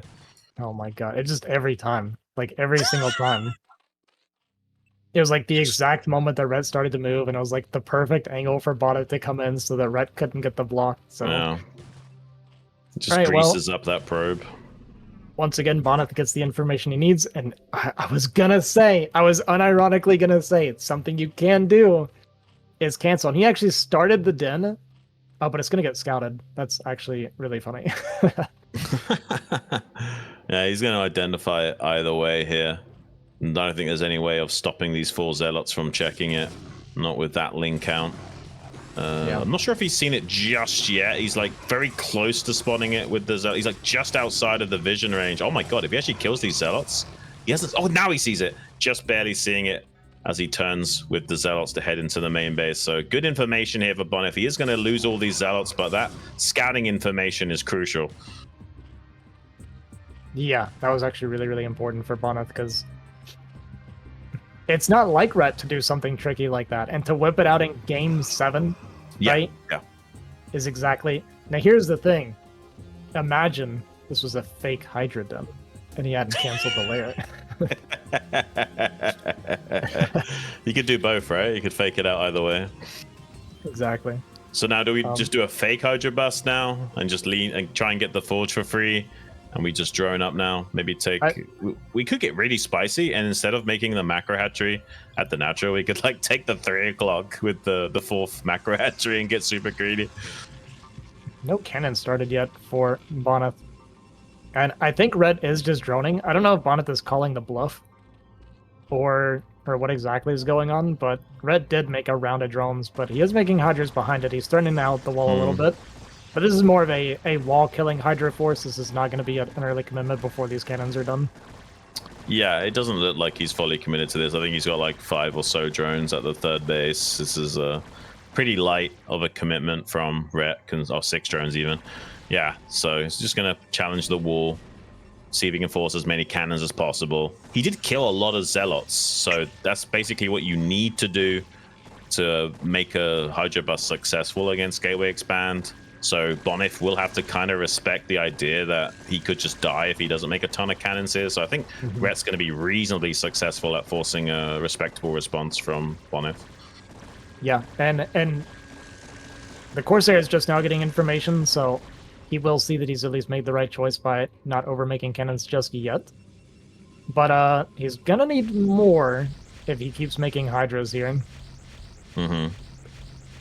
Yeah, it's gonna be like a really delayed. It looks just like a delayed Hydra bust, right? Like he's gonna go in after the fact when Bonyth thinks like the damage is done. Like suddenly you got almost a control group and a half of Hydras coming into your base before the 5th and 6th cannon can finish warping in. Oh, he's challenging the natural already. Already picked off one of those cannons now. Probes are off the line to help buffer and prevent good firing positions to these Hydras. 3 cannons online is pretty respectable at holding on against this. He does lose one of them, but many Hydras go down in the process. Yeah, a lot of the Hydras went down trying to commit to that cannon. So great body blocking from Bonyth. Is going to bleed off quite a few probes here, though. Actually, a lot of probes going to be going down here as we defend here. And Red just focus. Yeah, I love it. Just focusing down the probes, and it looked like a good defense from Bonyth initially, but he just took a lot of eco damage on. Like he is in a ton of trouble now. I mean, Rhett might still pull the trigger on just killing him right here and now, but he doesn't actually have to, right? Like he can just take a 4th base behind this. There's also no Templar even out yet, and yeah, we are going to see that 4th, and this has been a fantastic start for Rhett. That was so many probes going down. I mean, look at that natural saturation. He has like no eco, and we're going to pull the trigger again. Oh, yeah. And as long as he doesn't lose too many of the Hydras in the process, this is fine, I guess. Ideally, he wants to make a few drones soon rather than constantly making Hydras to try and kill him. So I kind of like him not fully committing into trying to annihilate Bonyth all at once. And it does look like he is droning a tiny bit back at home. And he's already so far ahead in this game. I don't think you need to kill Bonyth. I think we just play a macro game from here on out. So many drones. His eco is insane. Spire are going to be on the way as well. The Templar timing from Bonyth is really, really late at this point because he's been scrambling so much to stay alive. And he has no probes. Like that main saturation looks horrible for Bonyth. Yeah, we had to transfer some probes down to the natural, right? Yeah. So it's like bare minimal saturation at both bases. This is going to be a tough game for Bonyth, man. We might actually be seeing Rhett making the comeback of the century in StarCraft. Absolutely mind-blowing, especially with those 2 games that were essentially won for him. So Bonyth individually coming back in some of these games, but Rhett overall coming back in the series in such a spectacular fashion. Yeah, definitely in a good position right now, but guys, we're not going to count Bonyth out yet because we've seen it twice already in this series. That's very true. It doesn't seem to matter how dead the guy looks, he can find a way in. But right now, Red is in a fantastic position. His economy is insane right now. His hatchery count is really high. He's got 4 bases up, the extra drones transferring there to the 4th, and he can basically just mass units now for the rest of the game. Yeah, you just need like 6 drones mining at this 4th base and call it a day. Just non-stop unit production to the end of time, and not much Bonyth can do about that. He should be able to shut. Gone. I was gonna say I love the pressure that the Spire's gonna put on Bonyth because it does not have a Dark Archon right now. He's been hurting on eco so bad. He does not want to make 2 DTs to make a Dark Archon. He wanted to be collecting Storm and Goons at this point to be able to try to fight a little bit. And now, yeah, there are the 2 DT coming out, so he was prepped for it, but there's going to be a window here where he's not ready. And The cannons are going to finish in time, okay. Only one cannon's going to be finished in time. I think the other one's going to be warping in as the Muta's already killing the first one. If he dives straight into it. Let's see. I think he is prepared with a High Templar down there as well. It's going to circle to the natural. Target those High Templars down. Forces out both Storms. Gets 2 High Templar kills, but a big Muta commitment as well. So I guess it's not ended the line for Bonyth. Like, he killed off most of those Mutas there. Trades off the 2 Templars. But the problem is how far behind Bonyth already is. Like, losing those 2 Templars is just so much more painful than it would usually be. Exactly, right? It's one of those things where it's like, in like number-wise, that's great for Bonyth, but because of the game state, it's actually good for Rhett, right? Like, where you can trade at such a deficit that it's still an advantage for you. Yeah, it's a much more concise way of putting it, Arzi. Very astute. Here comes Rhett with a drone up here to the top right. Maybe looking for a greedy 5th base, although with the current situation of the game, actually not considered that greedy at all. It's kind of warranted to try and double down and make this game as impossible for Bonyth to win as he can. Yeah, that is a measly looking army for Bonyth right now. There's just not much to it at the moment. He's getting his gateways online now, and what are we going up to? 8 gates here, and yeah, the kind of the standard gateway count. It's not looking great for Bonyth. He may just get contained until death at this point. Yeah, I don't want to count Bonyth out, but if he comes back in this game, I don't know, like, reality doesn't make any sense anymore, you know? Like, I'm just going to call it a day and go and sleep it off, and hopefully the normality will restore tomorrow, because surely there's no way that Bonyth can do it yet again and come back and smash Rhett from a disastrous position like this. Surely not. What a storyline that would be, right? That Bonyth wins IPSL with 3 lost games that he won to win 4-3. Like, that'd be crazy. Oh my god, man. It's annoying because I'd want to interview Rhett if he lost this, not Bonyth. You know what I mean? Like, I want to know what Rhett would be feeling after that. Oh man, that's got to be such a heart-crushing thing to experience. Surely not. I can't see it happening. He's 20 supply ahead. He's got a 5th base on the way. The army is, like you say, looking pretty meager here from Bonyth. He's going to try and squeeze out a 3rd base now. Could be a trigger point for Rhett to start leaning on him with this wider angle of attack without support of the cannons. Should be able to get some monstrously good trades. Yeah, I think Bonyth is doing what he needs to do, right? Just try to play a slow game now. Like, he knows he's so far behind, there's no pushing out and getting value and killing. So he's going to try to play a slow expand game and try to drag it out in that sense and maybe get to a later game where he can try to win. Rhett, already having prepared for that, though, took a really fast 5th base. I think is super smart in this game state. Yeah. I don't even think Rhett's going to challenge the 3rd at this rate. I think he's just going to maybe lean on him a little bit, set up for some skirmishing at best. I think besides that, he's just going to set up for a crazy macro game. He's already got those 2 Evos churning, and yeah, lots of drones. He must have way more drones than there are probes right now. It's insane. Yeah. It actually could be like close to even army supply with the amount of drones that Rhett has. Because his eco looks pretty insane, and I kind of like this. This is interesting. So it's like, you can have your 3rd base. I'm going to be super saturated on 5 and be threatening a 6th base behind it. Yeah, unironically, this is like 70 drones. It's actually quite crazy. Yeah, this could be the first Hive game. I could see it. This would be a good game for it. If you're letting him have the 3rd. Yeah, I was just about to say, if you want to play more passive and just kind of let him expand slowly, I think, yeah, that's the way to go. Yeah, terrifying army here from Rhett. Just kind of fanning out across the map.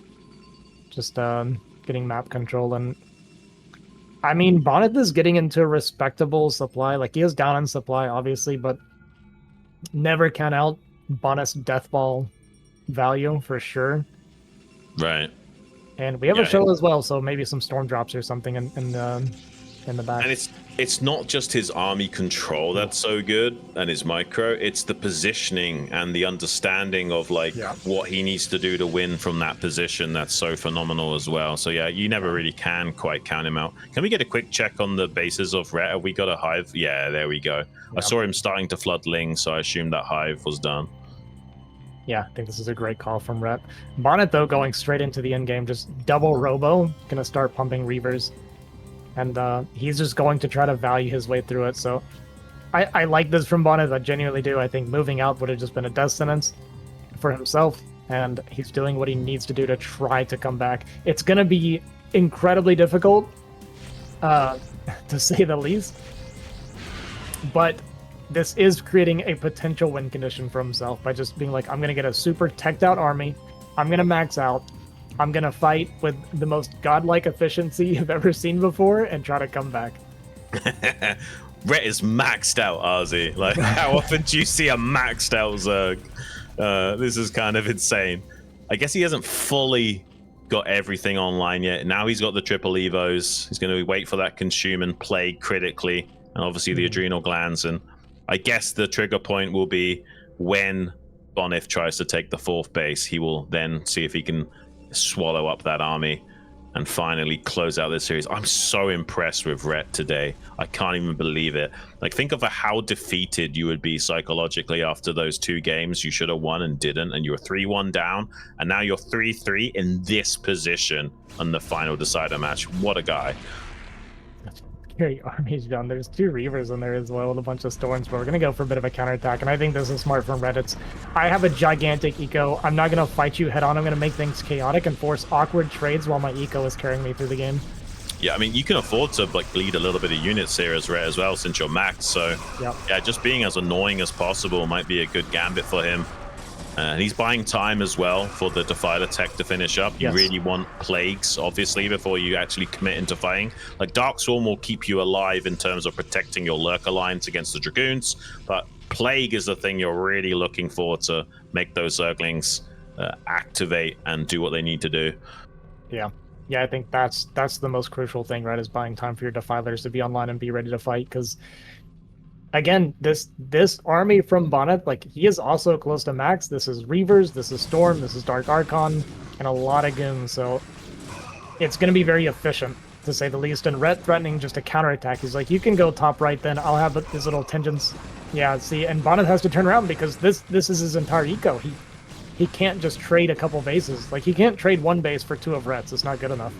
Yeah, pretty good fights, though, from Bonyth all around. Looks like he is doing a reasonable job of stopping that 3rd base dying for free. At the moment, it is still slowly under pressure. Luckily, there was a Reaver and a High Templar there to help out, but look at the macro of Rhett just swarming that army in the center. He's not even going to let it retreat back home. Some monstrous storms, though, killing all these clumped up Zerg units. It's so hard to actually maneuver a Zerg army of this size, so that's going for Bonyth, but it doesn't look like it's going to be enough. He is bleeding off quite a few critical units in the process. Even the shuttle going to go down. Wow. Bonyth taps out. GG is called, and Rhett is your IPSL champion against all odds. Wow. You could not have asked for a better finals, John. That's insane. We have the craziest comeback wins from Bonyth that I've ever seen before in like the foreign scene. And Rhett does not let it phase him. He goes down 1-3, comes back and wins the finals 4-3. What an insane series from these guys. I'm so blown away. What a finals, man. Like, I was feeling so bad for Rhett going into game number 4. That was absolutely devastating. Like, you can kind of understand like dropping the match point game to that comeback, but then to also drop Sylphid the way he did. Oh my days. Most players would have been so psychologically defeated at that point. They might not even bother. We saw players like Hawk just start throwing out 4 pools and things like that when they get into those kind of situations. Not Rhett, man. Hangs in there and goes the distance. What a well-respected guy in the scene that's very deserving of coming back and showing what he can do and actually getting a title after such little preparation. He's only been back for a few months now, and he's already taking out previous champions like Bonyth and getting a win in the finals. And the man of the hour himself joining us now for a bit of a post-game interview, Rhett himself. How are you feeling after this championship title, Rhett? Hey, son. Yeah, I feel pretty amazing. It's been a really long time since I won anything, and also the matches were really hard, so it feels really nice to actually win. Wow, I'm so speechless by your performance. Like, after games number 2 on match point and then Sylphid game number 3, you basically had the game in the bag, and Bonyth being Bonyth was able to like do the impossible and squeeze out a crazy comeback against you, and that must have been really frustrating to deal with, knowing you essentially should have won at least one of those games, maybe pretty much both, and you were up against it 3-1 down. He's on match point, and you still have the tenacity and the composure to come back and end up winning the whole series. Like, what was going through your mind during that after you lost on match point and then on Sylphid? Yeah, to be honest, I was really fuming after those games because, like you said, on match point, I felt like I was like an inch away from winning, and then he just kept hanging on. He kept having another storm, and like, oh my god, how many Hydras did he fucking storm? Yeah, like, same thing on Sylphid. That I felt like he was almost dead, and then he just kept hanging on high grounds and just storming my stuff. And eventually, minerals ran out, and I just kind of killed myself. So I felt really bad after those two maps. I felt like I should have been up 3-1 instead of down 1-3. Yeah. And after that, because I was kind of psyching myself out, I was like thinking I need to do fancy stuff like going drops on match point and on Sylphid, like doing this Hydra boss that I don't really do too often. So I just tried to calm myself down and told myself to just play normally. And I kind of did. And then the games went much better. Nice. So during the break between games 3 and 4, I know you said you were telling yourself to calm down. Did you do like any kind of like ritual to like, what do you usually do? What works for you best to calm down in terms of like, I don't know, deep breathing, washing your hands, or anything like that? I didn't really do anything special.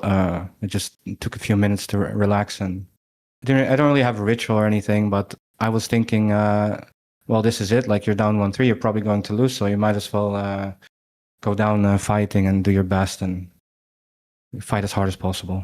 Nice, man. And you played so damn good today, by the way. Even those games that there were games where you were like losing drones early because, you know, it's Bonyth doing Bonyth things, so he's obviously being super annoying with that first Celot probe combo. Like, was that psyching you out at all, or are you the kind of player that can kind of cope with things hiccuping your initial early game? Yeah, I expected him to gate first, obviously, because that's what he's doing all the time. Yeah. But I thought 11 Hedge Temple would be a decent counter, but it was impossible to not lose at least one drone. So yeah, it was pretty hard, but I think most games I lost one drone. It's okay. But then there's also indirect damage where you forget your Overlord, or you forget to make your third hatchery, or you don't mine your gas on time, and it was really messy, to be honest. That's what happened on Litmus, right? You forgot your Overlord on Litmus and basically had very minimal drone saturation. Was that the trigger point for the Hydra bus, where you was like, okay, I can't really translate this into an eco game, but I have got one drone per patch. I have made some Hydras. I could just go for it. Or what was the decision making there? Oh, I had gone Mutas like in one or two of the games, and it was game 6 in a long series. So I just thought like, okay, now I just make my Hydra den on my third base and do a bust. Maybe he won't scout. And he didn't scout my third base, so he wasn't very thorough. I think he had time. My Spire wasn't that fast. He could have scouted that, but that's how the long series sometimes go. People make small mistakes, and it was my chance. Okay. Any questions, Ozzy? Yeah, I just wanted to ask about on Litmus, was your plan always to do this kind of like 5-hatch Hydra bust attempt, or was that did you kind of pivot to this because the early game kind of felt like it wasn't going very well for you? It was just on the fly decision, to be honest. Even while I was playing the game and my Spire was going up, I was still thinking I'm going to get air carapace and just play normal. But then I just decided on a whim, like, fuck it, I'm going to go Hydras. And yeah, not a lot of careful consideration going into it or anything like that. Yeah, I kind of take you as a bit more of an emotional rather than a mechanical player in terms of how you respond to the game. But I really like that even when things are looking so bleak for you, you still find a way of playing your best no matter what. And it's super exciting having you in the scene again. Playing against players like Bonyth, is that like inspiring you to train even harder to like prepare for future tournaments, knowing that there's opponents out there that can really give you a run for your money? Well, first and foremost, I'm just playing as long as I really like playing, whether it's tournaments or just me laddering. Okay. And I've really been enjoying it this year, so I'll probably keep playing for a while, but I can never know like when I have enough of it, because usually I play, and then I plateau, and then as soon as I realize that I can no longer improve, the fun kind of gets sucked out of it, because then you have to play so much for so little gain. But yeah, right now it's really fun, and I'll probably be competing. Maybe I'll try playing BSL as well at some point, because I've never played BSL. Yeah, that'd be really that exciting. would be fun. Yeah, I would love to see you there as well, man. I kind of agree with you as well. Yeah, when you're reaching the diminishing returns on like your investment versus your reward for how much you're putting into the game, I get it, and I think that a lot of the fun in StarCraft comes from working on yourself as a player. So I totally relate to that. Do you have anything you would like to say to like the fans and the viewers? Because I'm sure a lot of these guys aren't actually that familiar with you. I know there's people like me that have been in the scene for a long time and they know who you are, but there's people out there that are just now started to figure out, oh, there's this guy Rhett from a long time ago. He's pretty good. What do you want to say to them?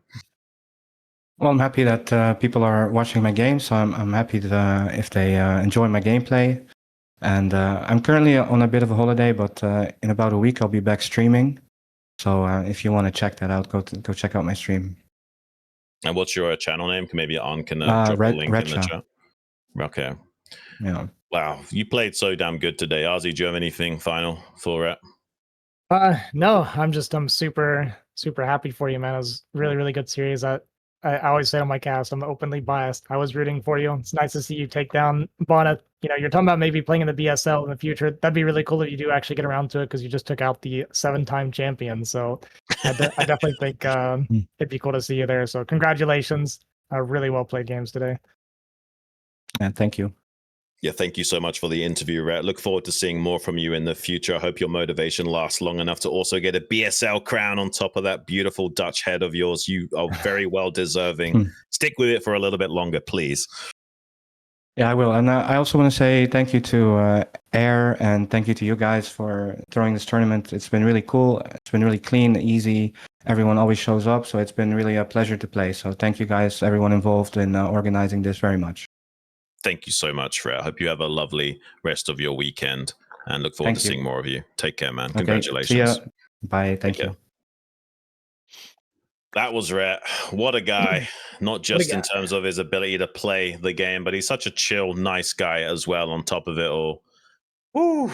This was a guy that was once upon a time playing in courage tournaments in living in Korea, really trying to go the extra mile for a foreigner player. Not many people have experienced what he has, and man, it's a dream come true for me, Ozzy. I don't know if any of you other guys to have a player like Rhett come back to the scene. Like, it's just so crazy to me. Like, this guy's been off the map for so many years, and he comes back and beats Bonyth in the finals. Yeah. Like, what? Yeah, man, that's awesome. I'm just gonna I just want to say I beat Rhett one game in a macro game. Just gonna throw that out there real quick. But no, seriously. Out of how many, Ozzy? Out of how many? You're asking too many questions. Oh dear. Yeah, super happy for him. Also, beating the allegations. I'm gonna have to talk to these people. I feel like I was lied to that Rhett's like emotional or like falls apart after some losses, because that dude restabilized and came back to win 3 in a row and looked super good. Like, he had that Neo Sylphid game. Not the Neo Sylphid. Which one was after Neo Sylphid? The Octagon. The Octagon game looked rough after losing those 2 in a row. And I was like, man, he's gonna fall apart. But that dude regrouped and he played out of his mind after that. He rolled Bonyth in game 5 and game 7, just completely rolled him pretty much. So yeah. I'm impressed. Super impressed. I am as well. I actually agree, though. I think he is an emotional player. The difference is how he responds to those emotions. Like, a lot of people would crumble under that and feed into those emotions and just spiral downwards. But he takes a step back and says, okay, that was really shitty. But you know what? Even if I am going to go down, I'm going to go down fighting. And having that level of mindset where no matter what emotions you are experiencing, you're able to kind of gather yourself and come back strong. That's the makings of a champion, and he's proved it here today. Yeah, championship well deserved. Man, that's awesome. We doing some shout outs here? Sure. In the end, I'm gonna leave it to you, John. You know more about Okay. Well, first of all, I would like to shout out to our lovely, gracious host, Arn or Aaron, or however you guys want to say his name. He doesn't seem to mind. He's put on a great show, working behind the scenes, getting this production going, organizing everyone. Sometimes it's like cats herding these players. He deserves a lot of recognition and respect for what he does, and putting his money on the line to make sure the StarCraft Brood War scene across the pond from Korea is alive and thriving. It's lovely to have another tournament like IPSL alongside BSL to give you guys as much action as possible. Couldn't respect Arn more for what he's doing for the scene. I hope you guys are very appreciative of him as well. And also I'd like to give a big shout out to all of the casters that have worked at IPSL. So yourself included, Arzi Dahaki, an absolute amazing co-host to have with me in the caster booth. Wouldn't have it any other way. And also a big shout out to all of you viewers that have been supporting us. Just a reminder for you guys, if you donate $10 a month on the Patreon, you do get access to all of the replays here at the IPSL to get a bit of a deeper inside information as to how these games are actually being played out, rather than only relying on the observer view. And also there's some great merchandise you can get your hands on as well. Hand embroidery stuff, none of that cheap print on that's going to fade in the wash. Really high quality stuff. And yeah, big thank you to everyone that does decide to support what we love to do and bring you some of the best StarCraft action outside of Korea. Yeah, big shout out to you guys for the support, and thank you again, Aaron, for putting this on. This has been an amazing tournament. This finals could not have been better. I like I said, I came into this, I was so hyped, so excited, talking to people about it, and it delivered way more, like you said, way more than I even expected. Fantastic tournament, and we got a non-Protoss champion that's basically not a Young Zerg, like you said before. So. Man, if he goes into BSL and does the same thing, I'm going to be so speechless. It'd be so amazing. Eventually, Rhett will probably get bored with the game once he's gotten good enough. Like he says, he's going to get to a point where he's not improving at a high enough rate to make it interesting for him. But I hope before that time comes, we see him crowned champion at the BSL at least one time. That would be really special. And he certainly is capable of it after what he's showcased here in the IPSL. And he's only going to get better as the days tick by as well. Absolutely insane, and so funny that he's basically on holiday and he just casually shows up to win the championship against Bonyth. Oh yeah, no big deal. Yeah, it's pretty amazing. Yeah, the guy, and he knows that he can get better, right? Like if the player says to you like, "Oh, I'm still like I'm not plateaued, I'm not peaking," right? And that's why he's having fun. So he's confident he's going to keep getting better. And if beating Bonyth 4-3 is not his peak, then I think we have a lot to look forward to. BSL is kind of its own beast as well. You have a lot of really strong players to go through constantly as well. So yeah, if he could pull that off, that would really cement him as a legitimate top foreigner in the world. Absolutely. And just to be a bit more specific, I want to shout out the actual individual people that have been helping out here at the IPSL. For the casters, myself, Arzi Dahaki, Rice Hat Machine, Say and SC. We also have some admins in the background as well. Hex, Javi, and Suricata, and Escalade, Baal. Big shout out to all of you guys that have been here supporting us from the start, and we look forward to doing this for many years to come. Thanks so much, guys. Any final words, Arzi? Nope, that pretty much covers it. Yeah, huge shout out. Thanks again to everybody that made this happen, all the supporters and stuff. You guys out there, the Patreon supporters, the guys buying the merch and stuff. And making this happen. So really appreciate you guys. I hope you guys enjoyed these games. I thought it could not have been better. So yeah, fantastic finals. Thanks for watching the stream. Thanks for watching, guys. I appreciate it. And we'll catch you guys on the next one. Thanks so much, guys. Peace.